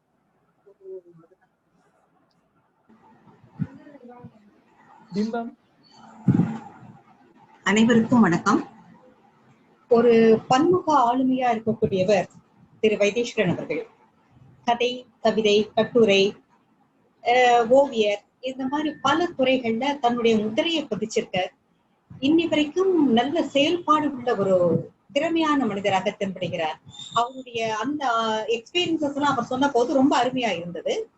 இப்போ நான் அவருடைய பொத்துப்புல்ங்கிற அந்த கதை தொகுப்புல இருக்கக்கூடிய ஒரு 2 கதையை மட்டும் எடுத்து சொல்றேன். பொதுவா கவிதை, அந்த கவிதையில வீங்கிற விகுதியை மட்டும் நீங்க பிராக்கெட் பண்ணி பாத்தீங்கன்னா கதை பிறந்துடும். அதாவது அது கவிதையா இருக்கிறதுனாலதான் கதையா மலர முடியறதுங்கிறது தோன்றது. இவருடைய தொகுப்புல வந்து கவிதைகளாக கதைகளை நான் பாக்குறேன். விழியில் நுழைந்து மனதில் நிற்கும் சொல் பிரயோகங்கள், நெருடாத நடை, இயல்பான மொழி. நாம் பார்க்கும் மனிதர்களை இவர் பார்க்கும் விதமே வேறாக இருக்கிறது. அது அழகாக இருக்கிறது. பிம்பத்தினுடைய கதையினுடைய நாயகியே ஒரு பாட்டி தான். அவ தனிமையை நினைச்சு வருத்தப்படுறான். அன்னைக்கு அவளுக்கு பிறந்த நாள். பிள்ளைகளும் பேரனும் பேத்தியும் தன்னோட இருக்கணும், எல்லாரும் தங்கிட்ட ஆசை வாங்கிட்டு தன்னோட சந்தோஷமா இருக்கணுங்கிற ஆசை அவளுக்கு வருது. போட்டோக்காரனை பார்த்து சிரிச்சுட்டு இருக்கிற குடும்ப புகைப்படம் தன்னை பார்த்து சிரிப்பதாக சமாதானம் செஞ்சுக்கிறாங்க. அந்த இடம் ரொம்ப அவளுடைய தனிமையை ரொம்ப அருமையா எடுத்து காட்டக்கூடிய ஒரு விஷயமா இருக்கு. அது பிம்பம். அந்த பிம்பம் தான் அவளுக்கு அப்ப ஆறுதலை கொடுக்குது. அடுத்தபடியா கண்ணாடியில தண்ணியே பார்த்து தனக்கே வாழ்த்து சொல்லிக்கிறான். அப்புறம் சரி வேண்டாம், நம்ம கொஞ்ச நேரம் வெளியில வாசல்ல கொல்ல பக்கத்துல உட்காருவோம் அப்படின்ட்டு போறா. அந்த இயற்கை அவளுக்கு ஒரு ஆஸ்வாசம் தருது. மரம், வெளிச்சம், குருவி, மைனா, பூனைக்குட்டி எல்லாத்தையும் பார்த்து எல்லாத்தையும் ஒரு மாதிரி அன்பான ஒரு வார்த்தையை சொல்றாங்க. அப்போ பக்கத்து வீட்டுல இருந்து கண்ணன் ஒரு சின்ன பையன், அவன் அவளுக்கு ஹாப்பி பர்த்டே விஷயம் சொல்றான். சொன்ன உடனே இவளுக்கு ஆச்சரியமா இருக்கு. நான் இன்னைக்கு பிறந்த உனக்கு எப்படிடா தெரியும் அப்படிங்கிறா. ஏன் பாட்டி, நீ இன்னைக்கு பிறந்ததா தானே சொன்ன இன்னைக்கு அப்படின்னு உடனேதான் பாட்டிக்கு புரியுது. யாரும் யாரையும் மறக்கிறதும் இல்ல, வெறுக்கிறதும் இல்ல. மனசுதான் எல்லா விதமான உணர்ச்சிகளுக்கும் காரணமாயிருக்கு. முதுமை, தனிமை. ஆனா உலகம் உயிர்ப்போடுதான் இயங்கின்னு இருக்கு. சிறந்த மனோ தத்துவ கதை இது. யார்கிட்டயும் குறைய நம்ம கண்டுபிடிக்கலனாக்க எல்லா வாழ்வும் வசந்தமாவே இருக்கும் அப்படிங்கிற கதை இந்த கதை. இன்னொரு கதை நேரம் இருக்கா, சொல்லலாமா? சுந்தரன் நேரம் இருக்கா? நான் கண்டினியூ பண்றேன். 2.5 நிமிஷம் இருக்கு. Okay okay. சிருஷ்டிங்கிற ஒரு கதை. இந்த கதையில நகைச்சுவை ரொம்ப பிரதானமா இருக்கு. நந்தவனத்தில் ஒரு ஆண்டின்னு ஒரு பாட்டு நம்ம கேட்டிருக்கோம். அந்த மாதிரி அந்த பாட்டு வேடிக்கையாவும் இருக்கும், அது தத்துவமும் உள்ளது. இந்த கதையில தத்துவமும் இருக்கு, வேடிக்கையும் இருக்கு. இப்போ பெரியவான்னாலே சின்னவா முன்னாடி ஒரு கெத்து காட்டுறது, எனக்கு எல்லாமே தெரியும் நடிக்கிறது, இதெல்லாம் உண்டு. அதே மாதிரிதான் ஒரு அப்பா தன் பிள்ளைகிட்ட நான் களிமண்ணை வச்சு அழகா பிள்ளையார் செஞ்சு காட்டுறேன் பாரு நம்ம சதுர்த்தி பூஜைக்கு அப்படின்னுட்டு ஒரு சேலஞ்ச் எடுத்துக்கிறார். அத அவரை ரொம்ப கஷ்டப்படுறார்.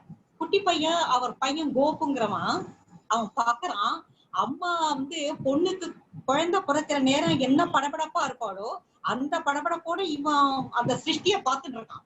ஆனா அந்த அப்பாவோட விரல் வழியா பிள்ளையார் வரவே மாட்டேங்கிறார். அவர் மனசுல பிள்ளையாருடைய உருவமே எழாம ஆபீஸ், கட்டத்தொட்டிக்காரன், பொண்டாட்டியோட முகம், ஆபீஸ் மேனேஜர் முகம், எல்லா முகமும் வருத மனசுக்குள்ள. அப்புறம் ஒரு வழியா அதுல முகம், தும்பிக்க, பெரிய வயிறு எல்லாத்தையும் அமைச்சு ஆஹா பண்ணிட்டோம், முன்பக்கம் ஃபுல்லா பண்ணிட்டோம் நினைக்கிறச்சேயே பிள்ளையார் பாவம் தோப்புக்காரனை போட்டு பக்கிட்டு விழுந்துடுறார். பிள்ளையார் காக்க வேண்டிய கடவுள் இல்லையா, தொந்தியும் தொப்பையமாவா இருப்பார், 3 ரூபா வாகனமா இருக்கும்னு சாப்பிட்டு வேற இதுல முக்கோணம், சதுரம், வட்டம் எல்லா மாதிரியும் செஞ்சு ஒரு நோஞ்சான் பிள்ளையார பண்ணி கண் பார்ப்பதை விட மனம் பார்ப்பதுதான் தெய்வம் அப்படின்னு சொல்லி இந்த கதையில அழகா முடிக்கிற ஆர் வெங்கடேஷ் இந்த தொகுதி அறிமுகம் செஞ்சிருக்கார். அப்ப இந்த மாயக்கயிறு ஒரு வார்த்தை யூஸ் பண்ற ரொம்ப பொருத்தமானது. Okay, thank you. ஒரு நிமிஷம் இருக்கா? ஓகே, இது லாஸ்ட் லைன். சிதறிய துண்டு நிலவை ஆற்றில் சிதற்காயன தேடி கரையில் உள்ளான் ஒருவர். நன்றி. ஓகே, நன்றி மேடம். இப்பொழுது ஆர்கே அவர்கள் பருக்கைங்கிற கதையை படிப்பார். இது வைத்தீஸ்வரன் ஆர்கே படிக்கணும் விரும்பினார், அதனால ஆர்கே படிக்க போகிறார். பருக்கைங்கிற கதையை நான் படிக்கிறேன்.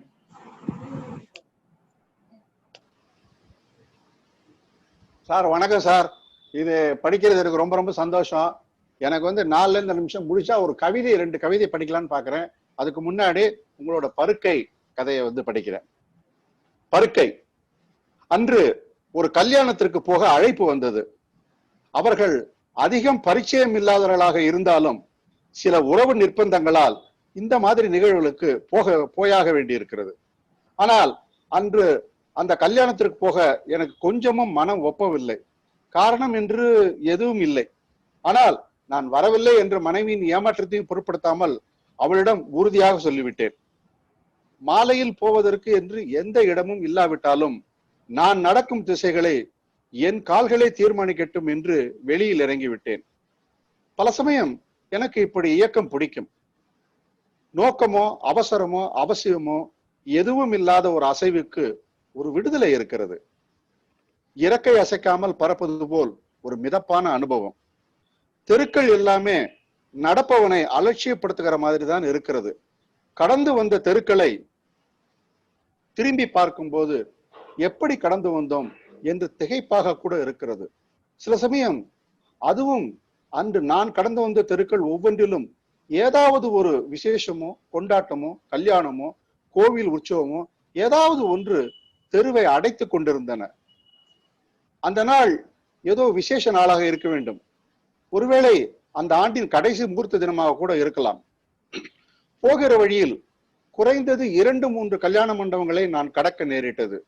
இது எதேச்சையாக நேர்ந்ததாக கூட இருக்கலாம்.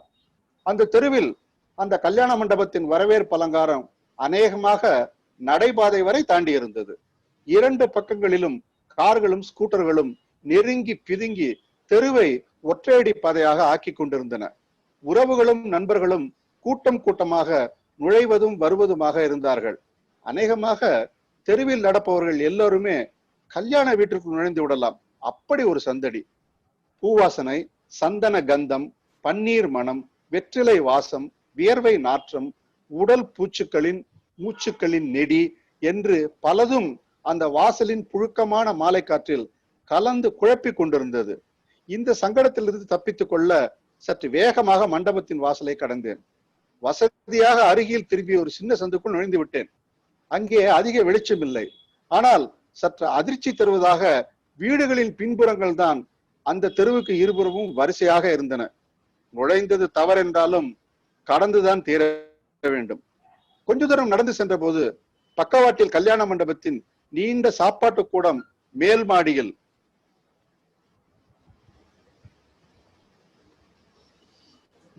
பிரகாசமான விளக்கொளியில் தெரிந்தது. அங்கே வரிசையாக உட்கார்ந்து சாப்பிடுவர்களையும் பண்டங்கள் ரொப்பிய பாத்திரங்களோடு முன்னும் பின்னுமாக உலா வரும் பரிமாறுபவர்களையும் பார்க்க முடிந்தது. அண்ணா, சாம்பார் இன்னும் கொஞ்சம் போடட்டுமா? ஏய், அந்த மாமிக்கு பால் பாயசம் ஊத்துடா. அப்பளம் கொண்டாட அந்த பக்கம். அதோ அந்த மூலையில 4 இடம் காலியா இருக்கு சார். இந்த கூக்குரல்களோடு விருந்தின் கதம்ப மனமும் கலந்து வேடிக்கையான உச்சி காட்சியாக இருந்தது. மேலே தெரிந்த மண்டப பந்தலின் பிரகாசமான ஒளியின் காரணமாக கீழே திருச்சுவரோரம் இருட்டில் நிறுத்தி வைக்கப்பட்டிருந்த உயரமான தகர தடுப்பை நான் உடனடியாக கவனிக்கவில்லை. மேலே விருந்து சாப்பிட்ட எச்சில் இலைகளை எல்லாம் அங்கேதான் போடுகிறார்கள் என்று அனுமானிக்க முடிந்தது. நான் அதை கடந்து போக முயற்சித்தேன். இருண்ட குப்பை தொட்டிக்குள் பார்வைக்கு தெரியாமல் ஒரு நாய் ஆத்திரத்தோடு உருமுகிற சத்தம் கேட்டது. சத்தம் பயங்கரமாக தூண்டப்பட்டதாக இருந்தது. மாறி மாறி உச்சத்துக்கு போய் கமரலாக இறங்கியது. கேட்பதற்கு நடுக்கமாக இருந்தது. எதையோ எதிர்த்து விரட்டி குறைப்பது போல் நாயின் குறைப்பு ஆங்காரத்துடன் எதிரொலித்தது. ஆனால் நாய் என் பார்வைக்கு படவில்லை. நகரத்தடுப்புகளின் பின்னால் 2 நாய்கள் அடித்துக் கொண்டு போராடி கொண்டிருப்பதை என்னால் உணர முடிந்தது. ஆனால் நாய்களை பார்க்க முடியவில்லை. வினோதமாக குறைப்பும் உருமலும் ஒரே நாயினிடமிருந்து தான் வந்து கொண்டிருந்தது. ஏன் அப்படி விசித்திரமாக இருந்தது. மறுகணம் அந்த நாயின் பலமான உருமல் திடீரென்று சில வினாடிகளில் மாறி வலி வேதனையின் உச்சத்தில் ஒலிக்கும் ஊளையாக மாறியது. தகரத்தட்டிகள் முன்னும் பின்னும் தள்ளாடின. திடீரென்று வெளிப்பட்ட அந்த நாய் வெளியே பாய்ந்து ஓட எத்தனித்தது. அதனால் வேகமாக ஓட முடியவில்லை. பின்னங்காலை நொண்டி கொண்டு வாளை மடக்கி கொண்டு ஊளையிட்டவாறே திரும்பி பார்த்து கொண்டு நொண்டி நொண்டி நகர்ந்து போயிற்று. காட்சியின் வேதனை நெஞ்சை பிழிந்தது. எச்சில் சோற்றுக்காக அந்த நாயை கடித்து குதறி விரட்டிய அந்த இன்னொரு நாய் எப்படிப்பட்ட வெறியனாக இருக்க வேண்டும். காக்கைகள் கூட பகிர்ந்து உண்ணுகின்றன. இந்த நாய்களுக்கு ஏன் அந்த பண்பில்லை? எந்த கணமும் அந்த நாய் இலைய வாயில் கவ்வி கொண்டு வெளியே வரலாம். திகைப்புடன் அதை பார்த்து விடலாம் என்று நின்றிருந்தேன். அப்போதுதான் நான் பார்த்தேன். 2-3 எச்சில் இலைகள் நிறைய மிஞ்சிய சோற்றை பொட்டலம் கட்டிக்கொண்டு கையில் ஒரு கொம்புடன் புறங்கையிலும் மாறிலும் ரத்தம் வழிய வாயிலும் உடம்பிலும் தாடியிலும் பருக்கைகள் சிதறி ஒட்டி கிடக்க பரட்டை தலையுடன் கருப்பாக அழுக்காக வெளிப்பட்டான் ஒருவன். மனிதன். அந்த இன்னொரு நாய் ஏன் குலைக்கவில்லை என்ற உண்மை இப்போது என் மனதை பதற வைத்துக் கொண்டிருந்தது. நன்றி. நன்றி ஆர்.கே. ராமநாதன். நீங்க கவிதைகளை இன்னொரு முறை படிக்கலாம். அதாவது இந்த கவிதைகள் படிக்கும்போது படிக்கலாம்.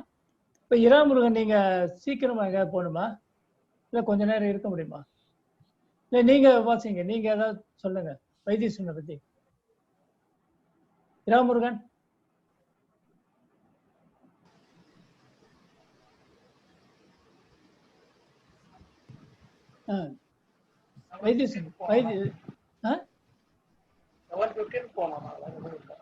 சரி நீங்க படிங்க. அன்ஸ்பீச்சா தான் நான் எடுத்துட்டு வந்தேன். சரி நான் படிக்கிறேன். இல்ல நம்ம சேஞ்ச் ஒரே நிமிஷம். எனக்கு வந்து சாரை பத்தி முக்கியமா நான் சொல்ல வேண்டிய அவருடைய சென்ஸ் ஆஃப் ஹியூமர். ரொம்ப அபாரமான சென்ஸ் ஆஃப் ஹியூமர். இன்ஃபேக்ட் அதை பத்தி ஒரு 4-5 இன்சிடென்ட்ஸ் இருக்கு. சொன்னா டைம் ஆயிடும். At least I will cover 1 or 2. Okay. இதுல வந்து இதை பத்தி சாரி கொஞ்சம் இருக்கு. உன்னுடைய வாசலுக்காக மல்லிகை வளர்த்தேன், பூ விரிந்து மணந்த போது நீ விலாசத்தை மாற்றிக்கொண்ட. இது சின்ன கவிதை. இது எங்க எழுதுறாருன்னா, இது தொகுப்புல எல்லாம் வந்திருக்கான்னு தெரியல. நாங்க வந்து இன்டர்நெட்ல ராயர் காபி கிளப்னு ஒரு யாஹூ குரூப் நடத்திட்டு இருக்கோம். அதுல வந்து ஒரு 1000 பேர் இருந்தாங்க. 1000 பேர்ல 10-20 பேர் வந்து மும்முரமா டெய்லி ஏதாவது எழுதுவாங்க. அதில் அப்பப்போ எழுதி நூல் கலப்பிட்டு இருந்தவர் நம்ம சார் தான். அதனால இந்த கவிதை ஒண்ணு. இன்ஃபேக்ட் அவர் வந்து இதை பத்தி சொல்லும் போது நாங்க அவரை ஒரு இன்டர்வியூ பண்ணோம் எங்க இதுல ராயர் காப்பி கிளப். அதுல இருந்து ஒரு 4-5 வரியை மட்டும் வாசிச்சுட்டு மீதியை வந்து நான் ஆன் செகண்ட் ஆகிவிட்டோம். கவிஞர் வைத்தீஸ்வரனை ராயர் காப்பி கிளப்புக்காக சந்தித்து உரையாடினேன். அப்போது கேட்டேன், ஒரு கவிதை பெறும் வெற்றி எதை வைத்து கணிக்கப்படும்? அதுக்கு அவர் சொன்னாரு, நிலைத்ததற்கும் மாறிக்கொண்டே இருப்பதற்கும் நடுவே நிகழும் ஊடாட்டத்தை இயல்பாக சொல்வதில் தான் கவிதையின் வெற்றி இருக்கிறது. நல்ல படைப்பு, நல்ல கவிதை என்று ஒரு சின்ன ஒளிச்சிதறல் வாழ்க்கை பற்றிய கண்ணோட்டத்தை பாதிப்பதாக, மறுபரிசீலனை செய்ய வைப்பதாக வெளிப்படும் சிந்தனை கீற்று. அந்த வெளிச்சத்தில் நேசம் மலரும், உறவுகள் மேம்படும். இதுக்கு அடுத்த கேள்வி என்ன கேட்டானா, உங்கள் கவிதைகளை நீங்களே ஆங்கிலத்தில் மொழிபெயர்த்திருக்கிறீர்கள். மொழிபெயர்ப்பில் மூல கவிதை எழுதிய திருப்தி கிடைக்கிறதா? வேறு யாரும் மொழிபெயர்த்தால் கவிதையின் புரிதல் அல்லது மொழி தொடர்பான மூல கவிதையிலிருந்து விலகல் அனுபவப்படுமா? அப்படிங்கும்போது ஒரு அருமையான ஒரு சின்ன கவிதையை கொடுத்தாரு. அந்த கவிதை உங்களுக்கு தெரிஞ்சதுதான். நான் படிக்கிறேன். எறும்பு கடிக்காத போது ஏன் கொன்றாய்? உலகத்தில் நசுக்க மிக சுலபம் எறும்புதான் என்றாலும் சுலபமாக இருப்பதால் கொலையா செய்வது? இதுக்கு வந்து ஒரு டிரான்ஸ்லேஷன், இது யாரோட டிரான்ஸ்லேஷன் நான் சொல்றேன், படிச்சதுக்கு அப்புறம் சொல்றேன். You didn't bite you, then why did you kill it? Maybe killing an ant is the easiest thing in the world. Should you kill it just because it is so? நான் கேட்டேன், இது வந்து யார் இது பண்ண டிரான்ஸ்லேட் பண்ண? நீங்க பண்ணதானே? நான் பண்ணல, என்னுடைய நண்பர் பண்ணாங்க. அந்த நண்பரோட பேர் அசோகம் மித்ரன். எப்படி ஒரு ஒத்துசைவு இருக்கக்கூடிய நண்பர்கள், அவருடைய சிந்தனையிலேயோ எண்ண ஓட்டத்திலேயோ ஒத்துசைவு இருக்கக்கூடிய நண்பர்கள் ஒருவர் எழுதினதை மற்றவர் டிரான்ஸ்லேட் பண்ணும்போது கம்ப்ளீட்டா அதுல என்ன துணி இருக்கோ, கவிதையில என்ன கரு இருக்கோ, இது அப்படியே இந்த டிரான்ஸ்லேஷன்ல அதே மாதிரி பிரீவிட்டியோட சொல்ல முடிஞ்சதுங்கிறது ரொம்ப விசேஷமான விஷயம். அதை வந்து இதெல்லாம் நம்ம இங்க பாக்குறோம். வைத்தீஸ்வரனை அவருடைய கவிதைகளை அவற்றின் துணி விசேஷங்களோடும் வெளிப்படுத்தும் நுண் உணர்வுகளோடும் மிகச் சரியாக புரிந்து கொள்ளும் நண்பரும் அதே தன்மையை தன் எழுத்தில் வெளிப்படுத்துகிறதுமான அசோகம் மித்ரன். இப்படி இந்த கவிதை ஏன் கிளிக் ஆகுது அப்படின்னா, இதுல வந்து ஒரு யூனிவர்சல் மெட்டாஃபர். அதனால நீங்க எந்த மொழியில வந்து பண்ணாலும் இது இந்த அடிப்படையை ஞாபகம் வச்சுக்கிட்டு பண்ணினா 5 வரி 6 வரியில் நிச்சயமா கொண்டு வரலாம். கவிஞர் என்ன கவிதை சொல்ல வர்றாரோ அதை அடுத்த மொழிகள்னே கடத்தி விடலாம். இன்னொரு கேள்வி கேட்டேன். இந்த கவிதையை சொன்ன உடனே நான் அவற்றை இன்னொரு கேள்வி கேட்டேன். தமிழ், மலையாளம், கன்னடம் போன்ற ஒரே மொழி குடும்பத்திற்குள் செய்யப்படும் மொழிபெயர்ப்புக்கும் தமிழிலிருந்து ஆங்கிலம், ஜெர்மன் போன்ற பிற கலாச்சாரங்களை சார்ந்த மொழிகளுக்கு செய்யப்படும் மொழிபெயர்ப்புகளுக்கும் அடிப்படை வேறுபாடு உண்டா அப்படின்னு நான் கேட்டேன். நம்முடைய கலாச்சார, மொழி, இனம் சம்பந்தமான இடியம், சொல்லாடல் படிமங்களை ஆங்கிலம் போன்ற மொழிகளில் அப்படியே பெயர்த்து அளிப்பது சாத்தியமா அப்படிங்கிறது ஒரு கொலாட்ரல் கொஸ்டின். அதுக்கு இது அவர் சொன்னது ரொம்ப சின்னதுதான் பதில் சொன்னார், படிச்சிருந்தது. வேறுபட்ட கலாச்சாரங்களிடையே இலக்கிய படைப்புகளை பரிமாற்றம் செய்து கொள்ளும் போது மொழிபெயர்ப்பையோட மொழியாக்கம் டிரான்ஸ்கிரியேஷன் எழுத்தை அதன் தீவிரத்துடன் கொண்டு சேர்க்க உதவும். when culturally variant transcreation is a possibility அப்படிப்பாரு. ரொம்ப அழகா சொல்றாரு அவரு. அப்புறம் ஒன்று, மொழிபெயர்ப்பில் வாசகனுக்கு பங்கு இருக்கிறது. இடியாப்பம் வேறு மொழியிலும் இடியாப்பமாக போகட்டுமே, அதை பேன் கேக் என்று மொழி மாற்றி புரிய வைப்பதை விட அந்நிய மொழி வாசகனுக்கு இடியாப்பத்தை அதன் சுவையை முதலாக அறிமுகப்படுத்தி வைக்கும் காரியம் கௌரவ குறைச்சலானதுன்னா என்ன என்று ஒரு போடு போட்டாங்க. அதுக்கப்புறம் இன்னொன்னு கேட்டேன் அவரை, கவிதை பிரசுரமாகும் போது இதுல ஏதாவது ஒரு வரியோ சொல்ல எழுத்தோ மாறி இருந்தா உங்களுடைய மனநிலை எப்படி இருக்குன்னு கேட்டேன். ஏன் கேட்டேன்னா, அவர் கனையாழியில வந்து அந்த பங்களாதேஷ் வரும்போது அதுக்கு முன்னாடி சைனீஸ் வாரான்னு நினைக்கிறேன், 64 சைனீஸ் அக்ரிஷன் ஒரு கவிதை இருந்தாரு. அதுல வந்து ஒரு சோல்ஜரை பத்தி காகித செய்தியாய் திரும்பி வருவான்னு சொல்லிட்டு, அதாவது அவனை பத்தி வந்து நியூஸ் பேப்பர்ல அப்புறம் வந்து ஒபிஷியல் லெட்டர்ல வந்து ஒரு பேர் இருக்கும், காகித செய்தியாய் திரும்பி வருவான். ஆனா கனையாழி கம்போசர் வந்து காகித செய்தியை காகித சோதியாய் திரும்பி வருவா அப்படின்ட்டாங்க. உடனே இவர் போய் கேட்டுக்காரு. அப்போ வந்து அசோகமித்திரன் தான் வந்து பார்த்துட்டு இருந்தா கனையாழி. என்ன அசோகமித்திரன், இந்த மாதிரி செய்தியில இதெல்லாம் ஜோதின்னு நீங்க போட்டீங்க, ஜோதியில கலக்க சொல்றீங்களா? இல்ல ஜோதியை ரொம்ப முக்கியமான ரொம்ப பெரிய விஷயமாச்சு, அவர் தெரியாம போட்டாரு, இருந்தாலும் ரொம்ப முக்கியமானது, ஆப்டா இருக்கு அப்படின்ட்டு இவர் விட்டாரு உடனே. அதுக்கப்புறம் இன்னும் ஒரே ஒரு கேள்வி கேட்டேன், அதோட முடிச்சுக்கிறேன். புதுக்கவிதையில் காவியம் எழுதுவது சாத்திரமா அப்படின்னு கேட்டேன். இதுவரை சாதிக்காததால் அதை சாதிக்க முடியுமா முடியாதா என்ற கேள்வி எழுகிறது. சீமடியின் நரகம், பச்சையம், வரும் போகும் போன்றவை காவியத்தின் ஆழக்கல்லை நாட்டிய முயற்சிகள். இப்போது நமக்கு சோம்பல், கவிதை கருவை ஆழமாக அகலமாக பரவ விட மனப்பாங்கு இல்லை. அதுக்கப்புறம் லாஸ்ட் கொஸ்டின், எதிர்கால தமிழ் கவிதை எப்படி இருக்கும் என்று நான் கேட்டேன். கவிதையில் வாசகத்தன்மை எப்படி வளர்கிறதோ அதே போல கவிதை வளரும், காணா கவிதையும் இலக்கியமாகலாம். இந்த நம்பிக்கை தான் சார். வணக்கம். வணக்கம் இளமுருகன், பிரமாதமா பேசுனீங்க, நன்றி. இதெல்லாம் சொல்ற அவர் தான், அவர் சொன்னதை நான் திருப்பி படிச்சேன். அடுத்தது கிருபானந்தன், பாசக்கயிறுங்கிற கதையை பத்தி பேசுறேன்.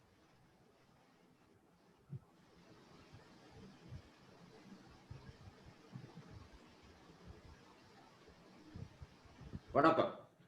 இப்போ கவிஞர் வைத்தீஸ்வரனுக்கு என்னுடைய நமஸ்காரங்கள். வைத்தீஸ்வரன் வந்து ஒரு கவிஞர், ஒரு ஓவியர் மற்றும் ஒரு கதாசிரியர். நான் இப்போ நான் வந்து இப்பொழுது பேச போகிறது அவருடைய பாசக்கயிறு என்கிற ஒரு கதையை பற்றி. ஆனால் இந்த இன்னொரு முக்கியமாக எல்லாரும் சொல்லும் போது என்ன பண்ணுவாங்கன்னாக்கா, உங்கள் கவிதை ஒரு ஓவியம் மாதிரி இருக்கு அப்படிம்பாங்க. உங்கள் ஓவியம் வந்து ஒரு கதை சொல்லுது அப்படிம்பாங்க. உங்கள் கதையே ஒரு கவிதை அப்படின்னு இப்போ சொல்லுவாங்க.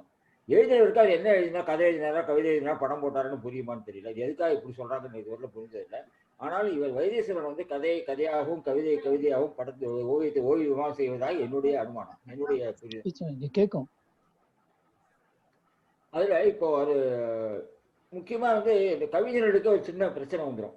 ஒரு கதை எழுதும்போது காட்சிப்படுத்துறது தான் மெயினாக போயிடுவாங்க. இவரும் 1-2 கதைகள் காட்சிப்படுத்தி எழுதியிருக்காரு. முக்கியமா நம்ம ஆர்கே படித்த பருக்கையில் வந்து காட்சிப்படுத்துறதுங்கிறது நிறைய கொஞ்சம் அதிகமாக இருந்தது. பட் ஜெனரலாக இவர் வந்து சாதாரணமாக கதையை வந்து ஒரு ஓட்டத்தோட ஒரு அப்படியே சகஜமாக சொல்கிற மாதிரி சொல்கிறாரு. இன்னொரு முக்கியமான விஷயம், இவர் சொல்கிற கதைகள் பெரும்பாலும் ஃபர்ஸ்ட் பர்சனில் வரும். அது என்ன ஒரு இயல்பாக வரதா என்னன்னு தெரியல. இந்த பாசக்கயிறுங்கிற கதை வந்து அவருடைய குடும்பத்தில் ஒரு கதை சொல்லியருடைய குடும்பத்தில் நடப்பதாக இருக்கிற கதை. இதுலேயும் ஒரு சில சிமிலாரிட்டிஸ் கதையில் என்னென்னா, பட்டாளத்துக்கு போகிற ஒரு சொல்லலாம்னு நினைக்கிறேன், ஒரு குறிப்பிட்ட ஜாதியை சேர்ந்த பையனை பற்றின கதைகள் 2-3 கதைகள் இருக்கின்றன. அது 2-3 கதைகள் நான் படிச்சிருக்கேன். அதில் இதுவும் அதில் அந்த கதையில இதையும் ஒன்றா சொல்லலாம். அதே மாதிரி அவருடைய கேரக்டர்ஸ்லாம் நரசிம்மன்கிறவன் அடிக்கடி வரார். இது 2-3 விஷயங்கள் நான் யோசிச்சது, கண்டப்பட்டது. இந்த கதை ரொம்ப சிம்பிளாக ஒரு சாதாரண சிறிய கதை, நல்ல ஒரு அருமையை நம்மளால் அதை ரிலேட் பண்ணிக்க முடியும் அப்படிங்கிறது தான் என்னோட முக்கியமான விஷயம். நாம் வந்து வாழ்க்கையில் ஒரே ஒரு அந்த 2ஆம் உலகப் போரில் அதுக்கப்புறம் பிறந்தவர்கள், அப்புறம் இருந்தவங்களுக்கு இந்த 2ஆம் உலகப் போரில் அந்த பிளாக் அவுட் அப்படின்னு சொல்லுவாங்க, அதனுடைய எக்ஸ்பீரியன்ஸ் கம்மியாக இருக்கும். நம்ம ஒரே ஒரு தடவை ஐ திங்க் 1971 77 78 ஒரு பிளாக் அவுட் நான் கூட மெட்ராஸில் பார்த்துருக்கேன். அந்த ஒரு கல்யாணத்தும் போது இந்த பிளாக் அவுட் வந்து அந்த மாப்பிள்ளை எப்பெல்லாம் சீக்கிரம் நடத்துதான் ஞாபகம் இருக்கு. அப்போ நான் ஐ திங்க் பிக் ஆப். ஆனால் இந்த இதில் கதையை ஆரம்பிக்கிறதே அப்படிதான். ஒரு குடும்பம் ரொம்ப மெல்லிசான லைட் அடிச்சு படிச்சுட்டு இருக்காங்க. அப்போ எல்லாம் மணியாட போகுது அப்படின்னு சொல்லிட்டு பயந்து முழுங்கிட்டு எல்லாரும் உட்காந்துக்காரு. அப்பாவுக்கு டெய்லி பயப்படுறாரு. டெய்லி சாயங்காலம் அந்த குறிப்பிட்ட நேரத்துக்கு பிளாக் அவுட் அவங்க வந்து ஒரு பயிற்சியாக செய்கிறாங்க. எப்படி வந்து ஒரு குண்டு போட்டால் என்ன பண்ணுறது, நம்ம எப்படி எல்லாரும் இருட்டில் போய் ஒழிஞ்சிக்கணும், என்ன பண்ணும்போது ப்ராக்டிஸ். அதே மாதிரி இந்த குழி பதுக்கு குழி ஒன்று இருக்கும், பங்கர்பாங்க, அந்த பங்கரில் போய் ஒழிஞ்சிக்கிறது இப்படிலாம் ப்ராக்டிஸ்லாம் பண்ணுவாங்க. ஆனால் அந்த உலகம் முழுக்கவே அந்த குடும்பம் முழுக்கவே ஒரு பயத்தில் இருக்கும். அதோட முக்கியமாக அப்பாவுக்கு ரொம்ப பயமாக இருக்கும். இது சொல்லிட்டே வருவார். சொல்லிட்டே வரும்போது திடீர்னு அவருடைய அந்த நரசிம்மன் வந்துடுவார். நரசிம்மன் என்பவர் வந்து இந்த கதை சொல்லியுடைய பெரியப்பா பையன்.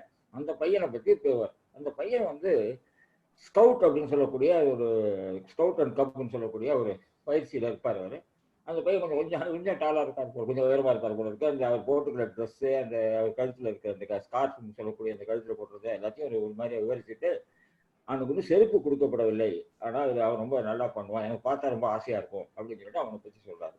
இந்த சமயத்தில் அந்த பையன் வந்து ஃபெயில் ஆகிட்டான். பெரிய குடும்பம், அவனுடைய முன்னேற்றத்துக்கு தான் வந்து குடும்பம் ரொம்ப எதிர்பார்த்துட்டு இருக்கு. அவங்க அப்பாவுக்கு ரொம்ப வருத்தத்தின் கருத்தம் ஆத்திரம் எல்லாம் சேர்ந்து அந்த பையனை போட்டு தள்ளிடுறாரு, அடி அடிச்சிடறாரு. அந்த பையனை காணும். உடனே அந்த பையன் ஓடி போயிடுறான். அதான் விஷயம். ஓடி போயிடறான்னா அது ஓடி போய் அப்படிதான் சொல்றாரு. அவனுடைய வச்சிருந்த அந்த பெட்டி, அதுக்குள்ள இருந்த அவன் உடைகள், அதுக்கு மேல இருந்த விநாயகர் படம், அந்த விசில், இந்த பிகில், இது மூணுமே காணும். எல்லாத்தையும் எடுத்துட்டு ஓடி போயிடுறாங்களா. உடனே எல்லாரும் என்ன பண்ணுறது, இங்கே தேடுறாங்க. கடைசியில் தேடி பார்க்குறாங்க, கிடைக்கல. அப்போ ஒருத்தர் வந்து சொல்றாரு, ஒரு பையன் வந்து இதில் மிலிட்டரியில் சேர்ந்துருப்பான்டா, இப்போ உலக போர் நடக்கிறதுனால ஸ்கவுட்டில் இருக்கிறவங்க ஈஸியாக சேர்த்துடுறாங்க அப்படிங்கிறாங்க. அதோட அந்த காலத்து கட்டத்தில் இவர் சொல்கிற தகவல் என்னென்னா, இந்த மாதிரி போய் சேர்றவங்க எங்கே இருக்காங்கன்னு யாருக்குமே தகவல் இருக்காது. ரகசியமாக தான் ப்ராக்டிஸ் நடக்குமா. இங்கே ஜப்பானுக்கோ பர்மாவுக்கோ அனுப்பிச்சிருவாங்க. அதுக்கப்புறம் என்ன ஆகும்னு தெரியாது அப்படிம்பாரு. இந்த சமயத்தில் அவள் அப்பாவுக்கு ரொம்ப கோவம் வந்துடும். நம்ம அடிச்சுத்திரானங்கிற குற்ற உணர்வோ அல்லது குடும்பத்தில் முக்கியமாக காப்பாற்ற போயிட்டா, அதுக்கு நான் காரணமாயிட்டானே, ஓடி போயிட்டான், அதுக்கு நம்ம காரணமாயிட்டோம். ஒரு நிமிடம் இருக்கு. ஓகே அப்படிங்கிறவள்ள ஒரு அடின்னு அடிக்கிறாரு. அப்போ அப்படின்னு சொல்லிட்டு அப்படின்னு சொல்லிட்டு வருத்தப்படுறாரு. வழக்கம் போல அந்த பையன் திரும்பி வந்துடுறான். திரும்பி வந்ததுக்கு பிறகு அதுக்குள்ள அவருடைய அப்பா, அவருடைய பெரியப்பான்னு சொல்றாரு, கதைசலியோட பெரியப்பா. அவர் வந்து உடம்பு சரியில்லாம படுத்திருக்காரு. வந்துட்டான்னு ஒரே ஆச்சரியமா இருக்கு. ஆஹா அப்படிங்கிறத எல்லாரும் சந்தோஷப்படுறாங்க. இவன் நேரம் அப்பாட்ட போய் முதுகில் இருக்க பையில இருந்து பைசா விளையாட்டு கொட்டுறான். நீ பைசா கேட்கலாம் தான், நீ வருத்தப்பட்டு நான் இவ்வளவு சேர்த்துட்டேன் பாருன்னு. அந்த பணம் வந்து அப்பொழுது செல்லுபடி ஆகாத பர்மா படமா இருக்கு. அதை வந்து அது இந்த சமயத்துல அந்த அதிர்ச்சியிலேயே அவ அப்பா அந்த செகண்ட்லயே சந்தோஷத்துல முதல்ல கிடைச்ச சந்தோஷமோ ரெண்டாவது கிடைச்ச ஏமாற்றமோ அவர் அவர் இறந்து போயிடுறாரு. இறந்து போன பிறகு அவர் இறந்து போயிடுறாரு. ஆனால் இதற்கு பிறகு அந்த பையனுக்காக அவருக்கு குடும்பத்துல அவனுக்கு இந்த கவர்மெண்ட்ல அதிக அரசாங்கத்தில் அவனுக்கு வேலை கொடுத்ததும் குடும்பம் முன்னுக்கு வந்ததும் வேற கதை அப்படிங்கிற மாதிரி முடிக்கிறார். இந்த 3 காட்சிகளாக இந்த கதைகளை கொண்டு போறாரு. இதுல எனக்கு ஒன்னே ஒன்று ரிலேட் பண்ணிக்க முடிஞ்சு, இந்த முக்கியமா அந்த பிளாக் அவுட், ரெண்டாவது வந்து இந்த 3ஆவது சொன்னார் இல்லையா, அந்த வந்து நிற்கிற சீன் வந்து என்னுடைய பாட்டியினுடைய தம்பி நாகசாமி என்பவர் இந்த மாதிரி காணாம போயிட்டு ஒரு நாளைக்கு வந்து கதவை திறந்த போது இந்த அவங்க அம்மா, அவங்க பாட்டியோட அம்மா கதவை திறந்த போது கண்ணங்கரேன்னு ஒரு பையன் வந்து நின்று இருந்தான். அவன் வந்து நாகசாமியை நம்ப முடியல அப்படின்னு கண்ணின் மேல சொல்லுவாங்க அப்படின்னு சொல்லுவாங்க. அது எனக்கு ஞாபகப்படுத்துது. பல சின்ன சின்ன விஷயங்களை ஞாபகப்படுத்துகிற மிக அருமையான கதைகள் ஒன்றாக பாசக்கதை ஏற்பட்டது. வாய்ப்புக்கு நன்றி, வணக்கம். நன்றி கிருபானந்தன். இப்ப சுந்தரராஜனே கதை வாசிக்க போறார், கதையை பத்தி சொல்ல போறார். அது முடிவாக ஒரு நடுவர்க்கத்தை பத்தி. கரெக்டா? சரியானது. நானே ஒரு 5 நிமிஷம் டைம் செட் பண்ணிக்கிறேன். இது முடிவான ஒரு வார்த்தை. நம்ம கவிஞர் வைத்தீஸ்வரன் ஐயா அவர்கள் எழுதின ஒரு அருமையான ஒரு கதை. கிட்டத்தட்ட ஒரு பாலச்சந்தர் படம் மாதிரியே இருக்கும் ஒரு சீன். அதுல கதை சொல்லி நீங்க வேணா நினைச்சுக்கலாம், ஒரு ஜெமினி கணேசன் தான் ஹீரோ, அவங்க அப்பா அம்மா. அப்பா வந்து சகசரநாமம் வச்சுக்கலாம், அம்மா வந்து கமலா காமேஷன் வச்சுக்கலாம். இப்படிப்பட்ட ஒரு சினேரியோ அப்படியே கதை நடக்குது. நான் கதையிலேயே போறேன்.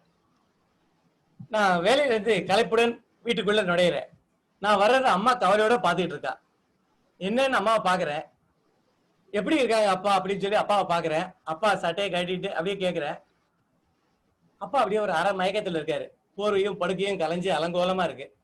அவர் மேல தலையை திருப்பி குரல் வந்த திசையை பாக்குறாரு. அவர் குரல் ஒரு சந்தோஷம். நீ வந்துட்டியா அப்படின்னு ஒரு கேட்கிறாரு. அவனே அம்மா சொல்றாங்க, இதோட அவர் 6-7 தடவை சிறுநீர் கழிச்சிட்டாரு அப்படின்னு. நான் கவலையோட அப்பாவை பார்த்தேன். அவர் மேஜையில் இருந்த மாத்திரைகளையும் பார்த்தேன். இன்னும் ஒரு நாளைக்கு தேவையான மாத்திரையெல்லாம் இருக்கு. நாளைக்கு தான் டாக்டர் வர சொல்லியிருக்காரு. ஆனா கடந்த 6 மாசமா அப்பாவை அடிக்கடி ஆஸ்பத்திரிக்கு போக வேண்டியிருக்கு. ஏன்னா அவருக்கு ஒரு சிறுநீரக கோளாறு. அதனால அவருடைய உடம்புலேருந்து ரத்தத்திலேருந்து நல்ல தாது பொருட்கள்லாம் சிறுநீர் மூலமா போயிடும். அப்புறம் ஆபத்தான நிலைமைக்கு போயிடுவாரு. 2-3 நாளைக்கு ஒரு தடவை ஆஸ்பத்திரிக்கு எடுத்துட்டு போய் அவருக்கு ட்ரிப்ஸ் எல்லாம் கொடுத்து அவரை நிலைமையை சீராக்கி திருப்பி கொண்டு வருவோம். டாக்டர் கூட சொல்லுவாரு, இது ஒரு டெம்பரரி தான், திருப்பி நல்லா பார்த்துங்க, வயசாயிடுச்சு, வேற ஒன்றும் பண்றது முடியாது அப்படின்னாரு. அப்போ அப்பா வந்து முள்ள கேட்கிறா, இன்னைக்கு தானப்பா போகணும் அப்படின்னு. உடனே இல்லப்பா இன்னைக்கு இல்ல, நாளைக்கு தான் டாக்டர் வர சொல்லிருக்காரு. ஐயோ இன்னைக்கு இல்லையா, இன்னும் ஒரு நாளைக்கு மாத்திரை இருக்கே, அது முடிஞ்சப்ப நாளைக்கு போலாமே. என் பதில் அப்பாவுக்கு ரொம்ப ஏமாற்றமா இருந்தது. அவரு அப்போ இன்னைக்கு இல்லையா, இன்னைக்கே போலாமே அப்படின்னு ரொம்ப முனதலோட பேசுறாரு. அவருடைய வேதனை என்னால புரிஞ்சுக்க முடியுது. ஆனா அப்பாவுக்கு என்ன பண்றதோ தெரியல. அம்மாவும் என் முகத்தையே பாக்குறா. நான் சிறு தயக்கத்தை பிறகு ஒரு சட்டையை போட்டுட்டு வெளியில போறேன். கொஞ்சம் வெளியில போனோடனே எங்க ஊர் ஆட்டோ கிடைக்கிறது அவ்வளவு கஷ்டம் கிடையாது. ஆனா அப்பாவை பத்தி எனக்கு ஒரு சலிப்பு ஏற்படக்கூடாதுன்னு நினைச்சுக்கிட்டே அப்படியே போனேன். சமீப காலம் வரைக்கும் அப்பா ரொம்ப ஆரோக்கியமா தான் இருந்தாரு. நான் கூட தீராத ஆஸ்துமால கஷ்டப்பட்டுட்டு இருந்த போது கொட்டும் மழைன்னு கூட பார்க்காம ராத்திரி போய் டாக்டரை கூட்டிட்டு வந்து ஊசி போட சொல்லி என்ன காப்பாத்தினாரு. அப்படிப்பட்ட அவருக்கு இப்போ வயசாகி உடம்பு இப்படி கெட்டு போகணும்னு நான் நினைச்சே பார்க்கல. நான் இப்படி போயிட்டு இருக்கும்போது பார்த்தா அந்த ஆட்டோ ஒண்ணுமே காணோம், எல்லாம் வெறிச்சோடி கிடந்தது. போலீஸ்காரன் 2 பேர் மொத்தம் காவக்காரன் நின்றுட்டு இருக்காங்க. என்னாச்சு, என்ன சார் விசேஷம்னு கேட்டேன். இது தெரியாதா, இன்னைக்கு இங்க பிரதமர் வர்றாரு, முதல் மந்திரி எல்லாம் வர்றாங்க.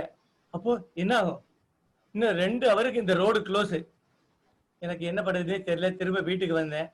முதல்ல அப்பாட்ட சொன்ன, இன்னைக்கு போக முடியாதுப்பா ஆஸ்பத்திரிக்கு. என்னாச்சு, பிரதமர் இந்த வழியா போறாரா, அதனால டிராபிக் எல்லாம் நிறுத்தி வச்சிருக்காங்கன்னு சொன்னேன்.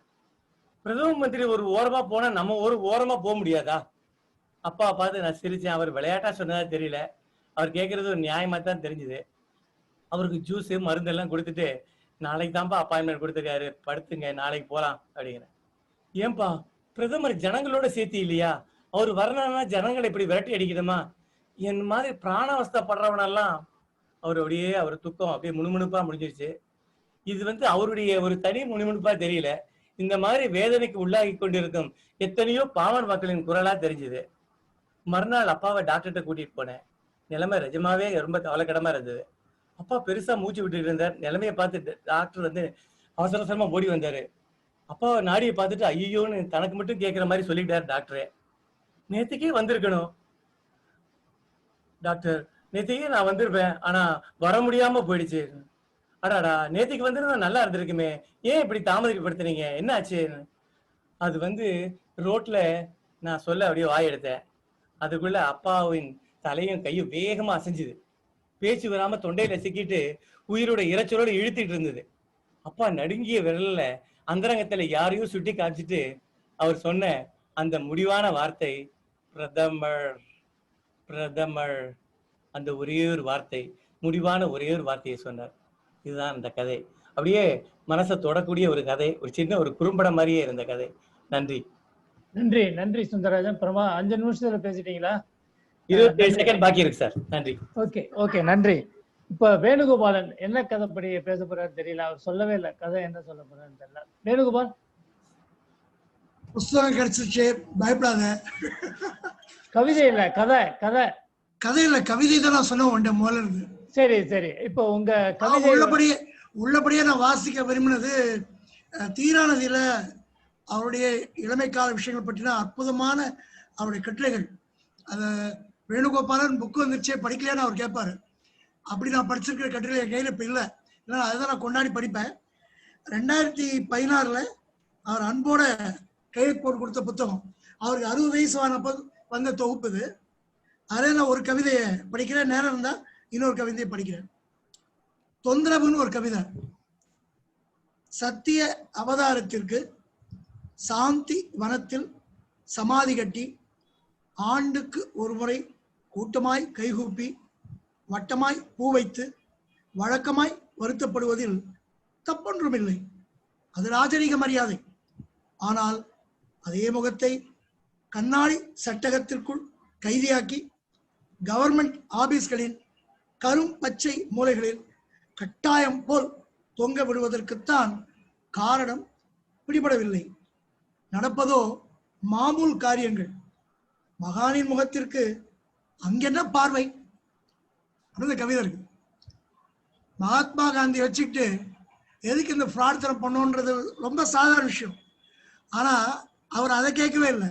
அந்த கவிதையோட கடைசி வார்த்தையில் தான் கவிதையா இருக்கு. மகானின் முகத்திற்கு அங்கென்ன பார்வை, அவரே அதை பார்க்கிறாரு அப்படிங்கிறதா வைத்தீஸ்வரனுடைய கவிதை. ரொம்ப சிறப்பான கவிதை நான் நினைக்கிறேன். இன்னொன்னு, இது ஒரு வித்தியாசமான சூழலை சித்தரிக்கக்கூடிய ஒரு கவிதை. என்ன சூழல் கவிதையை சொல்லும். சங்கிலி அந்த கவிதையோட பேரு. இதே விரல் மீட்டிய மழை தொகுப்புல இருந்து நான் படிக்கிறேன். பின்னே பூத்த புன்னை மரப்பூக்களுக்கும் முன்னே விரிந்த வான நீளத்துக்குமாய் ஆவேசமாய் ஆடுகிறது ஊஞ்சல், இரண்டையும் தொட முடியாமல். இடைவெளியில் அது சுமந்த குழந்தைகளின் கூச்சல்கள் மட்டும் சிதறிய சிற்றலைகளாய் இறைகிறது பூங்கா எங்கும். தரையில் பச்சை புல்லரும்புகள் இங்கும் அங்கும் வளைந்து நெழுகின்றன. காற்றின் மிரட்டலுக்கு போக்கு காட்டியவாறு 100 அடி தள்ளி மூங்கில் மரத்தடியில் ஹாயாக குந்திய பல வீட்டு ஆயாக்கள். இவங்களோட பிள்ளைகளை கூப்பிட்டு உட்கார்ந்துருக்காங்க பூங்கால. குழந்தைகள் விளையாடிட்டு இருக்கு. இப்ப ஆயாக்கள் பேசிட்டு இருக்காங்க. தாடை வரை இலை வழிய தலைகளை ஆட்டி ஆட்டி காரமாக அரைக்கிறார்கள். அவரவர் வீட்டு எஜமானிகளை இன்னமும் கூட்டி போடாத சம்பள பாக்கிக்கு ஈடாக எச்சையும் ஏச்சையும் எச்சிலையும் கூட்டி விசிறுகிறார்கள் விஸ்தாரமாக. ஆடி முடிந்த ஊஞ்சல் அந்தி முனையில் வீரியம் கெட்டு தொங்கி நிற்கும் மங்கிய வேளையில் மரத்தடி வாய்களின் சலசலப்பு நிற்கிறது. ஆயாக்கள் உன்னிப்பாகி அப்படியே நிற்கிறார்கள். அவரவர் கூட்டி வந்த குழந்தைகளின் ஆங்கில அதட்டலை கேட்டவாறு சுமை தாங்கி நடக்க.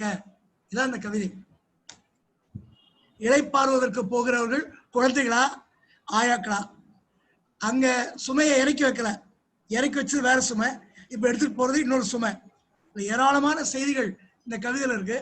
முதல் கவிதையில காந்தியை இங்க பாக்குறான்னு கேட்கிறாரு. ரெண்டாவது விஷயத்துல இருக்கக்கூடிய நிலைமைகள்ல குழந்தைகளோடு இருக்கக்கூடிய அந்த நேரத்தை அந்த ஆயாக்கள் எப்படி செலவிடுகிறார்கள், திரும்ப எப்ப தங்க வாழ்க்கைக்கு திரும்புகிறார்கள் என்பதை இந்த கவிதைகள் சொல்கின்றன. கவிதைகளுக்கு விளக்கம் கொடுப்பது கவிதையின் அழகை பாதிக்கும்.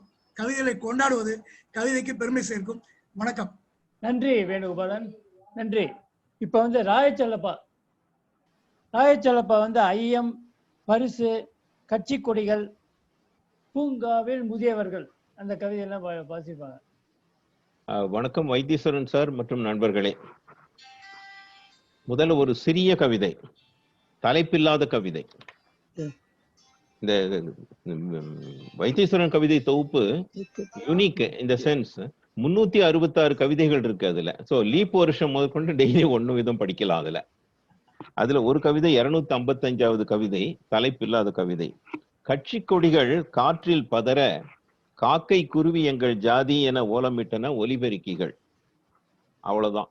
அலறி புடைத்து பறந்தன அத்தனை காகங்களும் மனித ஜாதிக்கு பயந்து. இது அருமையான அங்கதம். பரிசு என்று ஒரு கவிதை, மனிதநேயம் ததும்புகிற கவிதை.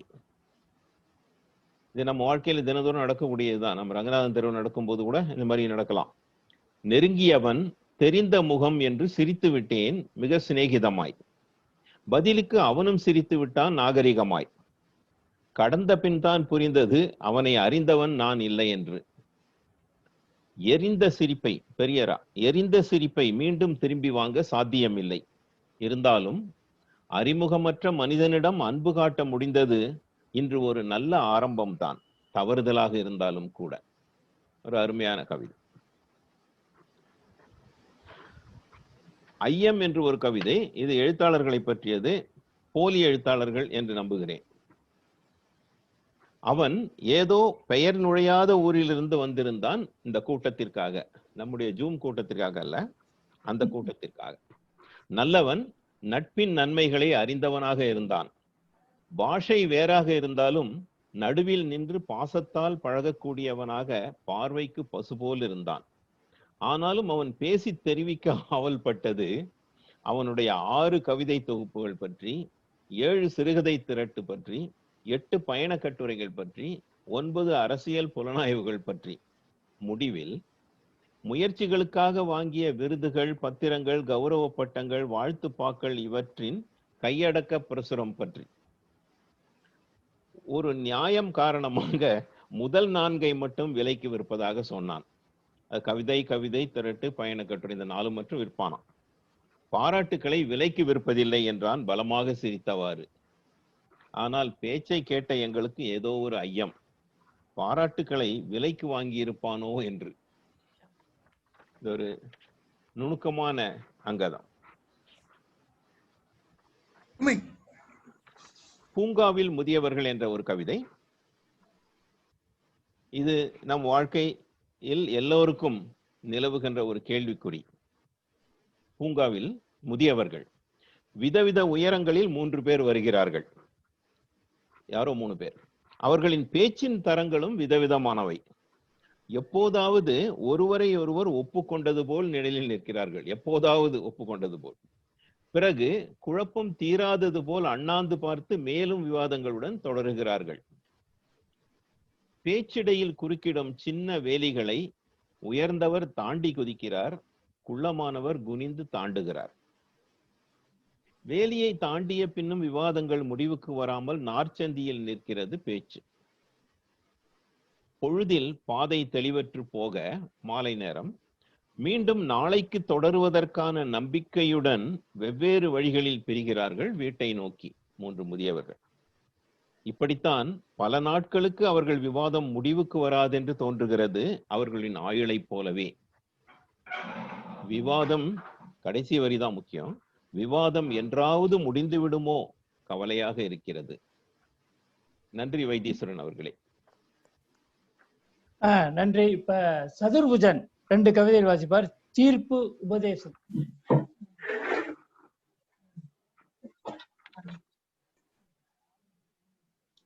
எல்லோருக்கும் வணக்கம். ஜிபி சதுர்புஜன், மேற்கு மாம்பலத்திலிருந்து பேசுகிறேன்.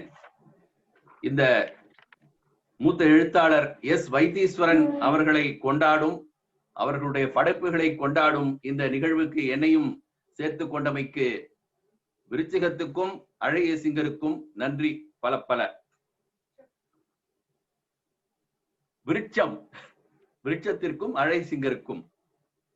நான் இந்த கோவிடுக்கு முன்னால் திரு வைத்தீஸ்வரன் அவர்கள் வீட்டுக்கு சென்றிருந்தேன். அங்கே அவரை சந்தித்தேன். அப்போது அவர் கையாலேயே எனக்கு அவருடைய நூலான மனக்குருவி என்ற நூலை எனக்கு கொடுத்தார். 1965 2017 வரையிலான 350க்கும் மேற்பட்ட கவிதைகள் கொண்ட தொகுப்பு அந்த நூல். அந்த நூலில் இருந்து ஓரிரு கவிதைகளை நான் கவிதை நேரம் என்ற பெயரில் யூடியூபில் பதிவு செய்திருக்கிறேன் என் நண்பர்களுக்காக. அதற்காகத்தான் அவரை சந்திக்க சென்றேன். அதில் 2 கவிதைகள் எனக்கு மிகவும் பிடித்தவை. அந்த கவிதைகளைத்தான் இன்று உங்களுடன் பகிர்ந்து கொள்ள எண்ணியுள்ளேன். முதல் கவிதை திரு இரா முருகன் அவர்கள் குறிப்பிட்ட கவிதைதான் தீர்ப்பு என்ற கவிதை. அதன் தலைப்பு. அதில் ஒரு பகுதியை அவர் பகிர்ந்து கொண்டார். நான் முழு கவிதையை உங்களுடன் பகிர்ந்து கொள்ள எண்ணியுள்ளேன். மிகச்சிறிய கவிதைதான். தீர்ப்பு. எறும்பு கடிக்காத போது ஏன் கொன்றாய்? எறும்பு கடிக்காத போது ஏன் கொன்றாய்? உன் வேலியற்ற உடம்பில் விளையாட்டாய் ஊறினால் உயிர் பலி கேட்குதா விரல்? உன் வேலியற்ற உடம்பில் விளையாட்டாய் ஊறினால் உயிர் பலி கேட்குதா விரல்? மீறி கடித்தாலும் சாவு உனக்கில்லை என தெரிந்தும் ஊரும் எறும்பை நசுக்குவதேன் சகிக்காமல்? சாகும் எறும்பின் சத்தமற்ற முடிவு நசுக்கும் மனத்தை குற்றமில்லை என்கிறதா? சாகும் எறும்பின் சத்தமற்ற முடிவு நசுக்கும் மனத்தை குற்றமில்லை என்கிறதா? உலகத்தில் நசுக்கல் மிகச் சுலபம். உலகத்தில் நசுக்கல் மிகச் சுலபம். எறும்புதான் என்றாலும் சுலபமாய் இருப்பதால் கொலையா செய்வது? எறும்புதான் என்றாலும் சுலபமாய் இருப்பதால் கொலையா செய்வது என்ற கவிதைதான் அது. இந்த கவிதையில் அவர் எறும்பை வைத்து முக்கியமான செய்தி என்ன சொல்கிறார் என்பது வெட்ட வெளிச்சம். நம்மையும் விட தாழ்ந்து இருப்பவர்களை நாம் எறும்பு போல் நசுக்க கூடாது என்ற ஒற்றை விளக்கம்தான் எனக்கு தோன்றுகிறது. நான் மிகவும் ரசித்த கவிதை அது. நீங்களும் ரசித்திருப்பீர்கள் என்று நம்புகிறேன். அடுத்தது இன்னொரு மிக வித்தியாசமான கவிதை. தலைப்பு உபதேசம் நமக்கு. உபதேசம் நமக்கு. அதை படிக்கின்றேன். உபதேசம் நமக்கு. அடுத்த வீட்டுக்காரனிடம் அன்பாய் இருந்து தொலைத்து விடு, வம்பில்லை. அடுத்த வீட்டுக்காரனிடம் அன்பாய் இருந்து விடு என்று சொல்லவில்லை. அடுத்த வீட்டுக்காரனிடம் அன்பாய் இருந்து தொலைத்து விடு, வம்பில்லை. பல் தேய்த்து கொண்டிருக்கும் போது பக்கத்து வீட்டுக்காரனிடம் வெள்ளையாக சிரித்து விடு, தொல்லை இல்லை. என்றாவது உன் வீட்டில் மழை பெய்யும் போது அவன் வீட்டில் குடை இருக்கும். என்றாவது உன் வீட்டில் மழை பெய்யும் போது அவன் வீட்டில் குடை இருக்கும். என்றாவது உன் செடியை ஆடு கடிக்கும் போது அவன் கையில் ஆளுயர கம்பு இருக்கும். உன் வீட்டு குழந்தைகள் ஓடியாட அவன் வீட்டு தாழ்வாரம் நீளமாய் இருக்கும். உன் வீட்டு குழந்தைகள் ஓடியாட அவன் வீட்டு தாழ்வாரம் நீளமாய் இருக்கும். எதற்கும் ஒரு விதமான தவமாக தினம் தினம் வேலியோரம் சற்றே கால் சொரிந்து நில்லு. உளுந்தூரில் அவன் பாட்டி செத்ததால் உனக்கு போன துன்பம், உளுந்தூரில் அவன் பாட்டி செத்ததால் உனக்கு போன துக்கம், ஊருக்குள் திருட்டு, கற்பழிப்பு, உணவு தட்டு, கருப்பு மார்க்கெட்டு, லாட்டரி சீட்டு, எவனுக்கோ பிறந்து விட்ட இருந்த தலை பிள்ளை, இன்னும் கெரசின் விலை, ஊசி விலை, கழுதை விலை, காக்காய் விலை, எல்லா நிலையும் பல் திறந்து பேசிவிட்டு வாய் கொப்பளித்து வந்துவிடு, தொந்தரவில்லை. எல்லா நிலையும் பல் திறந்து பேசிவிட்டு வாய் கொப்பளித்து வந்துவிடு, தொந்தரவில்லை. என்றாவது நின்று போகும் உன் சுவர் கெடிகாரம் கூட அவன் வீட்டில் அடிக்கும் மணியை ஒட்டு கேட்கட்டும். என்றாவது நின்று போகும் உன் சுவர் கெடிகாரம் கூட அவன் வீட்டில் அடிக்கும் மணியை ஒட்டு கேட்கட்டும். இயேசுவும் புத்தரும் எதற்கு சொன்னான் பின்னே? இயேசுவும் புத்தரும் எதற்கு சொன்னான் பின்னே அடுத்தவனை நேசி என்று? அவனால் உபகாரம் ஆயிரங்கள் உனக்கு இருக்கும், அதை மட்டும் யோசி, நீ நகரவாசி என்று முடிக்கிறார் வைத்தீஸ்வரன் அவர்கள். நான் மிகவும் ரசித்த கவிதை. நீங்களும் ரசித்திருப்பீர்கள் என்று எண்ணுகிறேன். வாய்ப்புக்கு நன்றி, வணக்கம். நன்றி. இப்போது நாகேந்திர பாரதி. நாகேந்திர பாரதி. நன்றி நன்றி நவீன விருட்சம் அழகேசிங்கர் அவர்களே. மூத்த கவிஞர் வைத்தீஸ்வரன் அவர்களுக்கு பிறந்த மாத வாழ்த்துக்களும் வணக்கங்களும். அவருடைய வீதியில் என்ற கவிதையையும் இன்று என்ற கவிதையையும் படித்த பொழுது எனக்கு ஏற்பட்ட மன உணர்வுகளை இங்கே பகிர்ந்து கொள்கிறேன். முதலில் வீதியில். குறுக்கே நடந்து போகிறது கழுதை, நின்று நிதானப்பட்டு போயின வண்டிகள்.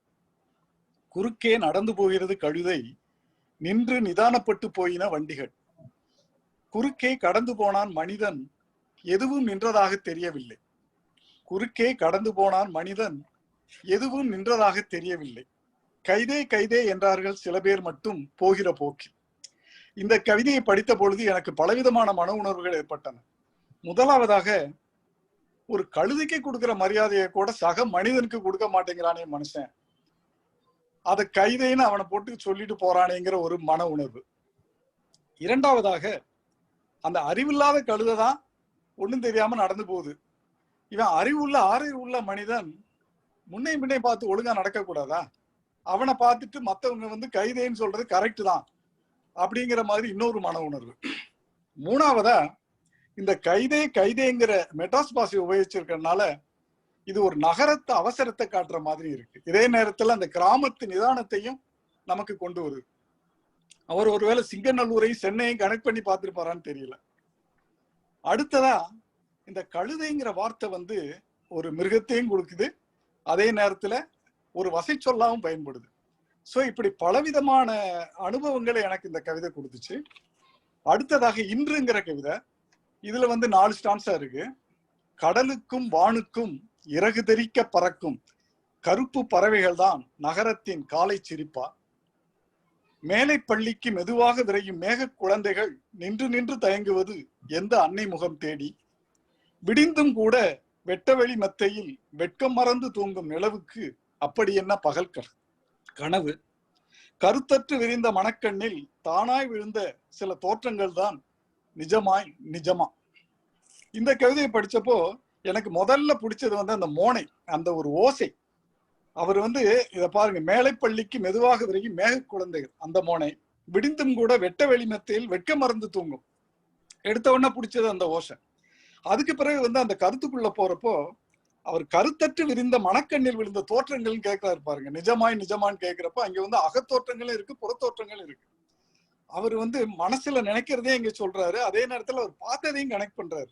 இப்ப கருப்பு பறவைங்கிறப்ப எனக்கு என்ன தோணுதுன்னா, அந்த அதிகாலை நேர இருட்டு, அந்த இருட்டு வந்து நகரத்தின் காலை சிரிப்போட, காலையில வந்துட்டு அந்த சைக்கிள்காரன் சண்டை வண்டி சத்தம், அந்த பேப்பர் போடுற வண்டி சத்தம், இதையெல்லாம் அவர் காலை சிரிப்புன்னு சொல்லிட்டு அந்த ஒளியையும் கனெக்ட் பண்றாரு பாருங்க. அது எனக்கு ரொம்ப பிடிச்சிருந்துச்சு.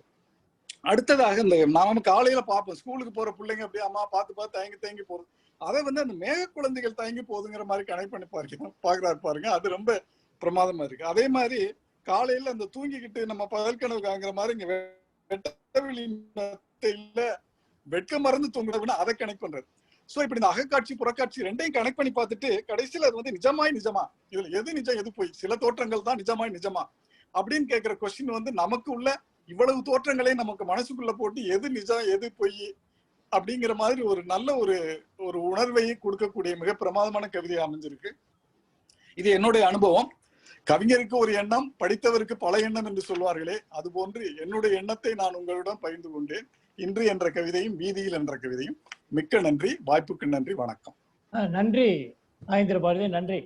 இப்ப சுரேஷ் ராஜகோபாலன் 2 கவிதைகளை பத்தி. சவாரி காரணம்.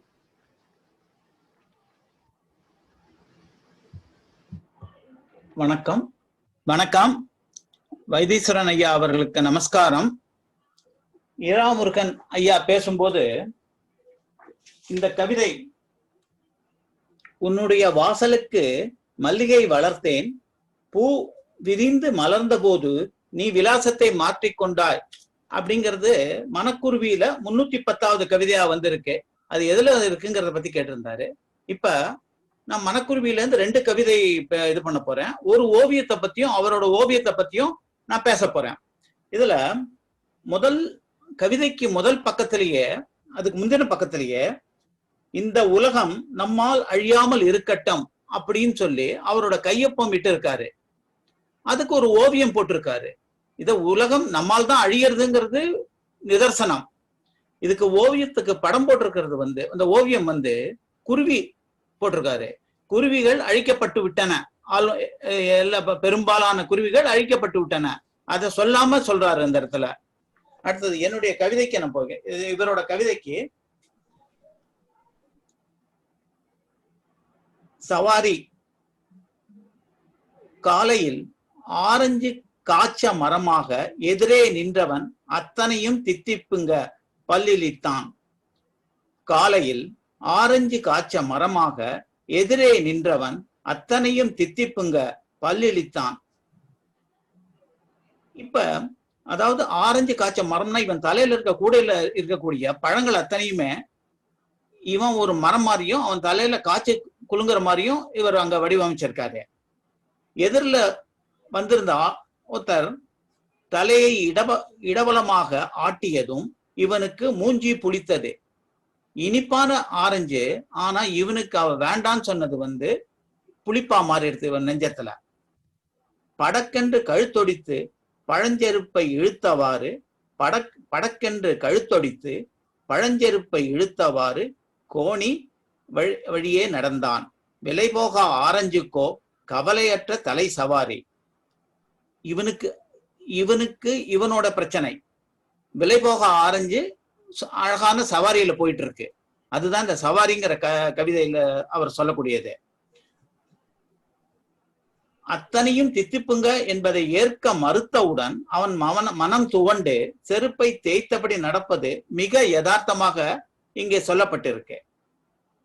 அடுத்தது காரணம்ங்கிற ஒரு கவிதை. நான் ரொம்ப ரசிச்ச கவிதை இது. என்னை பார்த்த போதெல்லாம் வழக்கம் போல் இப்போது அவன் சிரிப்பதில்லை. என்னை பார்த்த போதெல்லாம் வழக்கம் போல் இப்போது அவன் சிரிப்பதில்லை. இதற்கு முன்னர் பெரும்பாலான சமயம் சிரித்திருப்பான். கடைசியாக நான் பேசிய எந்த வார்த்தை இதற்கு காரணம் என்று பீத்து கொண்டிருந்தேன் தலையை. கடைசியாக நான் பேசிய எந்த வார்த்தை இதற்கு காரணம் என்று பீத்து கொண்டிருந்தேன் தலையை. 4 நாட்களாக இப்போது அந்த பல்லை எடுத்து விட்டேன் என்று சிரித்தான். எனக்கு வருத்தமாக இருந்தது. 4 நாட்களாகி இப்போது அந்த பல்லை எடுத்து விட்டேன் என்று சிரித்தான். எனக்கு வருத்தமாக இருந்தது. வழக்கமாக சிரிப்பவன் இப்போது கவிதை முடிஞ்சிருது. இப்ப என்னுடைய நான் என்ன என்றேங்கிறத பத்தி சொல்றேன். வழக்கமாக சிரிப்பவன் இப்போது சிரிக்கவில்லை என்பது ஒரு தாக்கத்தை கொடுத்து விட்டது. அவன் தன் பற்களை இழந்த செய்தி சொன்ன போதோ வேறொரு தாக்கத்தை கொடுக்கிறது. 2 வித்தியாசமான நிகழ்வுகளை தன்னகத்தே கொண்ட கவிதை. ஒதுக்கப்பட்ட நேரம் கருதி 2 கவிதை மட்டும் படித்தேன். மனக்குருவியில் அத்தனை கவிதைகளும் தித்திப்புங்க. அந்த ஆரஞ்சு வியாபாரி மாதிரி நானும் சொல்றேன். மனக்குருவியில் அத்தனை கவிதைகளும் தித்திப்புங்க. தலையை மாத்தி ஆட்டிடாதீங்க. நன்றி, நன்றி சுரேஷ். இப்ப ஆர்கே ஒரே ஒரு கவிதை வேண்டி வாசிக்கும்படி கேட்டுக்கொள்கிறேன். ஆர்கே வாசிக்கலாமா? வாசிங்க, ஒரே ஒரு கவிதை. ஓகே, நேரம் ஆயிடுது, ரொம்ப 8 மணி ஆகுது. சரி சரி, ஒரே ஒரு கவிதை. மழை என்ற எனக்கு உண்டு அது வாய்ப்பு. இல்ல உங்களுக்கு உண்டு, உங்களுக்கு எனக்கு உண்டு. அதான் இல்ல அப்படி இல்லன்னா அப்புறம் வாசிக்கிறேன், எனக்கு ஒன்றும் பிரச்சனை இல்ல ஒரே ஒரு கவிதை வாசிங்க, நீங்க ஆசைப்பட்டுட்டீங்க. மழை என்ற கனவு விடிய விடிய பெய்ததாம் எல்லோரும் சொன்னார்கள். எனக்கு நம்பிக்கை வரவில்லை. மழை ஊரறிந்த ரகசியம். இது யார் சொல்லி தெரிய வேண்டும். விடிந்தவுடன் மண்ணே காட்டி கொடுத்து விடும். மழை வெறும் கனவில் தான் பெய்திருக்கிறது. அத்தனை பேர் கனவிலும். தவறி மண்ணில் விழுந்திருந்தால் கருமி கண்ட காசு போல் பூமி பதுக்கி இருக்கும். அதன் மனம் நெருப்பென்று எனக்கு தெரியும். மழை பேப்பரிலும் விடிய விடிய பெய்ததாம், வந்தது செய்தியாக. மழைக்கு நல்ல மார்க்கெட் இருப்பதால் மிகைப்படுத்துவது வழக்கமான மனித பலகீனம்தான். ஜன்னலிடம் என் சின்ன குழந்தை கை நீட்டி சிரித்தது 2 இலைகளை பார்த்து. இலைகளின் மேல் இன்னும் திருட்டு போகாமல் இருக்கும் 2 முத்துக்களை பார்த்து. இலைகள் முடிந்தவரை தலையாட்டியது மழையை எனக்கு நம்ப வைப்பதற்காக. நன்றி. நன்றி ஆர்கே. இப்ப நான் ஒரு கவிதை, ஒரே ஒரு கவிதை வேண்டி வாசிக்கிறேன். அதாவது முதல்ல உபதேசம் நமக்குங்கிற கவிதையை வாசிக்கலன்னு நினைச்சேன். அது சதுர்புஜன் வாசிட்டாரு. அதனால திடீர்னு வேற ஒரு பக்கத்துல இருந்து ஒரு கவிதை வாசிக்கிறேன். எனக்குள் ஒரு கிளி, முடிந்த மாலையில் பஸ்ஸுக்குள் ஒரு கூண்டு கிளி, கைகளில் தொங்கும் என் முகத்தை கவலையுடன் பார்க்கிறது. தரை ஒட்டும் எண்ணெய் என உணர்வு செத்த பகல் நிழலில் 1 மணி அரிசிக்கு ஓயாமல் ஏமாந்து ஊருக்கு சீட்டெடுக்கும் ஒரு கிளி. பஸ்ஸுக்குள் தொங்கும் எண்ணெய் தெரிந்தவன் போல் குதிக்கிறது. வீதி பள்ளங்களில் விழுந்து வெகுண்டு பக்க கம்பிகளில் தலைமோதி தோல் பிடித்து தொங்கும் நானும் கிளியும் பொதுவான துயரத்தால் கொஞ்சம் மகிழ்ந்து போகிறோம். ஒருவரை ஒருவர் சில சமயம் பழித்து சில சமயம் பழகுகிறோம். இறகோடிந்த கிளிக்குள் இரவெல்லாம் பறக்கும் கனவுகள் தினம் தினம் பிறக்கும். போர்வைக்குள் என் மனம் தொலைந்து விட்ட கனவுகளை அலுப்பின்றி தேடிக்கொண்டிருக்கும் விடியும் வரை. இதோட என் கவிதை முடிச்சுட்டேன். இப்ப கடைசியாக வாவேசு. வணக்கம், நான் பேச தெளிவா கேக்குறதா? கேக்குறது. ஏன்னா வேற சிஸ்டம் எனக்கு கொஞ்சம் பிரச்சனை ஆயிடுச்சு. சரி, வைத்தியர் சாருக்கு வணக்கங்கள். வைத்தியர் சாருடைய கவிதையினுடைய அளவுகோலை வைத்தே அவரது கவிதையை பற்றி நான் பேச இருக்கிறேன். அவர் எழுதுகிறார், கண்ணாடியை துடைக்க துடைக்க முகத்தின் அழுக்கு தெளிவாகிறது. இது எந்த கண்ணாடியை சொல்லுகிறார்? முகம் பார்க்கும் கண்ணாடியா, மூக்கில் இருக்கும் கண்ணாடியா தெரியாது. இதே போல ஒரு ஷியர் பொயட்ரி, அதாவது ஒரு கவிஞனுக்கு எப்படிப்பட்ட பார்வை இருக்கிறது என்பதை நான் இதில் சொல்கிறேன். இயற்கையை மிகவும் நேசித்த கவிஞர். காம்பில் மலர்ந்த பட்டாம்பூச்சி காற்றில் பறக்கும் மலராச்சு என்று எழுதுகிறார். இப்படிப்பட்ட அருமையான கவிதைகளுக்கு சொந்தக்காரர். மரத்திலிருந்து மண்ணுக்கு விழுவது அத்தனை சுலபம் அல்ல, அதற்கு மட்டும் ஒரு ஆகாயம் என்று அவருடைய தொகுப்பு விருட்சம் போட்டது. அந்த அதற்கு மட்டும் ஒரு ஆகாயம் என்ற அந்த தலைப்பு கவிதையை நான் எடுத்து சொல்கிறேன். மரத்திலிருந்து மண்ணுக்கு சுலபம் அல்ல என்பது அதனுடைய முதல் வரி. மரத்திலிருந்து மண்ணுக்கு இலைகள் தானே விழும், அது இலையுதிர் காலத்திலே விழ வேண்டியதா, இது என்ன சுலபம் இல்லை என்று கேட்டால் சொல்கிறார், மரத்தின் உச்சி கிளையிடை காற்று ஒரு மெலிந்த சிறகை தொங்க விட்டது. ஒரு மெலிந்த சிறகு அந்த உச்சி கிளையிலே தொங்கிக் கொண்டிருக்கிறது. அந்த மெலிந்த சிறகு கீழே விழுவதற்குள் அதற்கு 1000 தடைகள், அதற்கு ஏகப்பட்ட ஆபத்துகள் வரலாம். ஏனென்றால் 3 நிலை சொல்ல, அதன் வழியில் மரத்தின் தலை முதல் கால் வரை கோர்த்து கிடக்கும் இலை பின்னல்கள். அந்த ஒற்றை சிறகு, மெலிந்த சிறகு அங்கேந்து விழும் பொழுது அந்த இலையினுடைய பின்னல்கள் தடுக்கின்றன. மரத்தினுடைய கால் முதல் தலை வரை இருக்கக்கூடிய இலை பின்னல்கள் தடுக்கின்றன.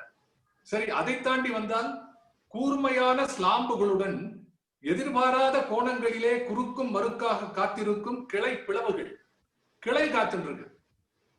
இதற்கு அப்புறம் தான் ரொம்ப சிறப்பு. கவிஞன் முன்னேறுகிறான். இந்த இலை, கிளை, இதை தாண்டினா இடைவெளி இருக்கிறதே, இந்த இடைவெளி வரலாம் இல்லையா? இல்ல, இந்த இடைவெளியை வலையை பின்னுகின்ற பூச்சிகள் சல்லடைகளாக மாற்றி விட்டிருக்கின்றன. இதுல என்ன ஒரு அருமை பாருங்க. இலைகளை பூச்சிகள் தின்று முழு இலையை சல்லடையாக மாற்றுகின்றன, அது பார்த்திருக்கோம். ஆனால் இங்கே இடைவெளியை இந்த வலை பின்னக்கூடிய பூச்சிகள் எல்லாம் சேர்த்து ஒரு சல்லடையாக மாற்றி இருக்கின்றன. அங்கே இந்த அதையும் தாண்டி இந்த சிறகு வர வேண்டும். இதையும் தாண்டினா என்னன்னா, கூட்டுக்கு தலையணையாக கொத்தி கொண்டு போக ஆசைப்படும் புது மனக்குருவிகள். இது மனக்குருவி இல்ல, மனக்குருவி, புது மனக்குருவி. அதுல ஒரு அறிவியல் செய்தி என்னன்னா, பறவைகள் எல்லாம் கூடுகளை கட்டி கொண்ட பிறகுதான் குடும்பம் நடத்த ஆசைப்படுகிறது. மனிதன் போல் இல்ல, இது இயற்கையினுடைய நியதி. அந்த நெஸ்டிங் என்று சொல்லக்கூடிய கூடு கட்டுவது எப்ப கட்டும்னா, அது இணையாக சேர்வதற்கு முன்னால். எனவே அங்கே ஒரு தடை இருக்கிறது. தயங்கி தயங்கி தந்திரமாய் இதை கடக்க வேண்டும். தப்பினால், இது தப்பிவிட்டால் சிறகு திரிசங்காக ஒரு தற்கொலை பழியுடன் தொங்க வேண்டும். அதுதான் அருமை. அந்த சிறகு தலையிட தொங்கும் போது அதுக்கு ஒரு தற்கொலை பழி கேறுகிறது. Suicide is not correct, illegal. இது தற்கொலை பழி இந்த சிறகுக்கு சேருகிறது. ஐயோ பாவம், அங்க தொங்கிக் கொண்டிருக்கிறது. இதை பார்க்கிறான் கவிஞன். என் மனம் ஏனோ அந்த சிறகோடு ஒட்டி கொண்டு அதன் பயணத்தின் பயங்களை பன்மடங்காக்கி கொண்டு கனக்கிறது. காரணமற்று சிறகு சிலிக்கிறது. இதுக்கப்புறம் தான் விஷயம் இருக்கு. திடீரென்று சலனம் ஏதும் இல்லாமல் ஒரு குழந்தையின் குதூகல துணிச்சலுடன் அது திடீரென கீழே குதித்து விட்டது. அந்த சிறகு என்ன பண்றதா, ஒரு குழந்தையின் குதூகல துணிச்சலுடன், சாதாரணமா அசட்டு துணிச்சல் என்று சொல்வோம், அப்படி இல்லை, இது ஒரு குதூகல துணிச்சலுடன் இது கீழே குதித்து விடுகிறது. கணம் கணமாய் காற்று நூலில் சறுக்குகிறது. இதுதான் ஷியர் பொயட்ரி. காற்று நூலிலே சிறகு சறுக்கி கீழே திடீரென்று இறங்குகிறது. மிதந்து இழையும் இசை போல் விடுதலையாக, மிக விடுதலையாக இறங்குகிறது. இந்த 2 விடுதலையை நீங்க கவனிக்கணும். விடுதலையாக, மிக விடுதலையாக இறங்குகிறது. One is freedom, another is independence. ஃப்ரீடமை தேடி இண்டிபெண்டா இறங்குகிறது. இங்கிலீஷ்ல சொன்னா ஈஸியா புரியுது, தமிழ்ல சொன்னா புரியாது. ஃப்ரீடத்தை தேடி இண்டிபெண்டா இறங்குகிறது என்பதை எழுதுகிறார். விடுதலையாக, மிக விடுதலையாக இறங்குகிறது. கருப்பும் பச்சையும் என மரப்பின்னல்களுடைய அதற்கு மட்டும் ஒரு ஆகாயம் திறந்து கொண்டே இருக்கிறது. இதுதான் அருமை. அதற்கு மட்டும், அதாவது நம்ம மேல போகும்போது இங்கிருந்து வானம் ஆகாயமாக தென்படுகிறது. ஆனால் மேலிருந்து கீழே பயணத்தை தொடங்கிய இந்த சிறகுக்கு மண் இருக்கிறதே, அது ஒரு ஆகாயமாக தெரிகிறது. அது கொஞ்சம் கொஞ்சமாக விலகுகிறது. மண்ணில் பொத்தென்று விழுந்த அந்த சிறகின் அதிசய பயணம் கைகொட்டி சிரிப்பது போல் இருக்கிறது. யாரை பார்த்து? கவலையாய் கனத்திருந்த என் மனத்தை பார்த்து, அது அவ்வளவு எளிதாக கீழே விழுந்த பிறகு திரும்பி பார்க்கிறது கவிஞனை பார்த்து. இதற்கா பயந்தாய், மனம் கனத்தாய் என்று கேட்பது போல் கவிஞனை பார்த்து சிரிக்கிறது. அந்த சிறகு கவிஞனை பார்த்து சிறக்கிறது. ஒரு முக்கியமான செய்தியை சொல்கிறேன். இந்த சிறகுக்கு ஏற்கனவே உயிர் இல்லை. சிறகுக்கு ஏது உயிர்? இந்த உயிர் இல்லாத சிறகு இதுக்கு உயிர் இருப்பது போல் கவிஞன் பாவனை செய்து கொண்டு அது விழுவதற்காக பயந்து நின்றானே, இதை நினைத்துத்தான் அந்த சிறகு கவிஞனை பார்த்து சிரிக்கிறது. படித்த நம்மை பார்த்து கவிஞனும் சிறகும் சேர்ந்தே சிரிக்கிறது. இரண்டும் பார்த்து நம்மை சேர்ந்து சிரிக்கிறது. ஆக இது போன்ற கவிதைகளை அற்புதமாக எழுதி குவித்திருக்கிறார். ஒன்றா இரண்டா சொல்வதற்கு நேரம் காலம் கருதி கடைசியாய் படித்த காரணத்தால் நான் கடைசி வரை இழுத்துக்க வேண்டாம், 5 நிமிடத்துக்குள்ள பண்ணும். ஒரு விஷயம் சொல்றேன். இந்த அதற்கு மட்டும் ஒரு ஆகாயம் என்ற அந்த தொகுப்பு இருக்கிறதே, அது டிஜிட்டலி அவைலபிள். எனக்கு இவர் தான் கிருபானந்தர் சார் அனுப்பிச்சார். அதை வாங்கி படிச்சு பாருங்க, இது இருக்கிறது. இன்னொரு முக்கியமான விஷயம் என்ன அப்படின்னா, கவிதை என்பது வேணுகோபால் சொன்னார், கவிதையை படிச்சுதான் பார்க்கணும், அதை விமர்சிக்க கூடாது என்று. என்னுடைய அபிப்பிராயம் அப்படி இல்லை. ஒரு கவிதையில இருக்கக்கூடிய நயத்தை பார்க்க வேண்டும். ஒரு சில நேரங்களிலே ஒரு கவிஞன் கூட அதை பார்த்திருக்க மாட்டான். ஒரு கவிஞன் பார்த்திருக்க மாட்டான். அது என்னுடைய பேரரசை நாகநந்தி சொல்வார், ஒரு தந்தை ஒரு பெண்ணை பெற்றெடுக்கிறான். ஆனால் அந்த பெண்ணையினுடைய இன்பத்தை அனுபவிக்கக்கூடிய இன்னொருவர் அவன் தான் அதை கொடுக்கிறான். அதை பெற்றெடுத்து கொடுத்து விட்டான். ஆகவே கவிஞன் தன்னுடைய குழந்தை போல ஒரு கவிதையை பெற்றெடுத்து விடுகிறான். நான் அதிலே 1000 பார்க்கிறேன். அந்த சிறகனுடைய பயணத்தை எண்ணி பார்த்தாரே, அதை நான் எடுத்து பார்க்கிறேன். நகரக்கூடிய நகரங்களிலே நகராத சுவர்களை பற்றி பாம்புகள் என்று சொன்னாரே, இது போன்ற அருமையெல்லாம் பார்க்க வேண்டும். ஒவ்வொரு கவிதையும் இன்றைக்கு அருமையாக பேசினார்கள். ஒரு முத்தாய்ப்பாக சொல்ல வேண்டும் என்று சொன்னால், நான் அந்த கதைகளிலே, நீளமான கதைகளிலே இருப்பதை விட ஒரு சில வரிகளிலே கவிதை எப்படி துள்ளுகிறது என்று நீங்களே பார்த்திருக்கிறீர்கள். கவிதையா அல்லது கதையா என்று பார்த்தால், முட்டி மோதி கதையிலே 1000 சொல்ல வருகிற செய்தியை ஒரு கவிதையினுடைய வரிகள் வெளிப்படுத்தி குவித்து விடுகிறது. காரணம், it gives more time and understanding space for the reader. எப்பொழுது வாசகனுக்கு அதிகமான இடத்தை கொடுத்து ஒரு படைப்பாளி தன்னுடைய படைப்புகளை ஆக்குகிறானோ அப்போதுதான் படைப்பு வெற்றி பெறுகிறது. எனவே அது கவிதையிலே நிற்கிறது என்று சொல்லி இந்த அருமையான வாய்ப்புக்கு நன்றி பாராட்டி வணக்கம் சொல்கிறேன். நன்றி பாவேசு. அதாவது இந்த கூட்டம் எப்படியாவது 1 மணி நேரத்துக்குள் முடித்து விட வேண்டும் என்று நினைத்துக் கொண்டிருந்தேன். ஆனால் என்னை மீறி அது 1.5 மணி நேரம் ஆகிவிட்டது. இன்னும் கூட முடியவில்லை. இப்போது கடைசியாக வைத்தீஸ்வரன் ஏதாவது சில வார்த்தைகள் சொல்ல விரும்புகிறாரா? சொல்லும்படி கேட்டுக்கொள்கிறேன். எனக்கு சொல்ல வார்த்தைகளே இல்லை. ஏன்னா நான் இங்கே படிக்க எனக்கு மறுபடியும் நானும் உங்கள் கூடயே தான் படிச்சுட்டு வரேன், உங்கள் கூடயே தான் இது பண்ணுறேன். இதெல்லாம் வேற யாரும் எழுதுன மாதிரியே தான் இருக்கு எனக்கு. நாம் இப்போ உட்காந்துருக்கிறதுக்கும் இது எழுதினவனுக்கும் வேற ஏதோ வித்தியாசம் இருக்கு. நாம் அந்த மனுஷனை நாம் கண்டுபிடிக்கிறதுக்கு ஒரு கிரேஸ் இருக்கும். அந்த மனுஷன் மூலமாக நம்ம மொழிகள்லாம் நம்ம வெளியில் இல்லையா, அது ஒரு பெரிய மிராக்கிள் தான்.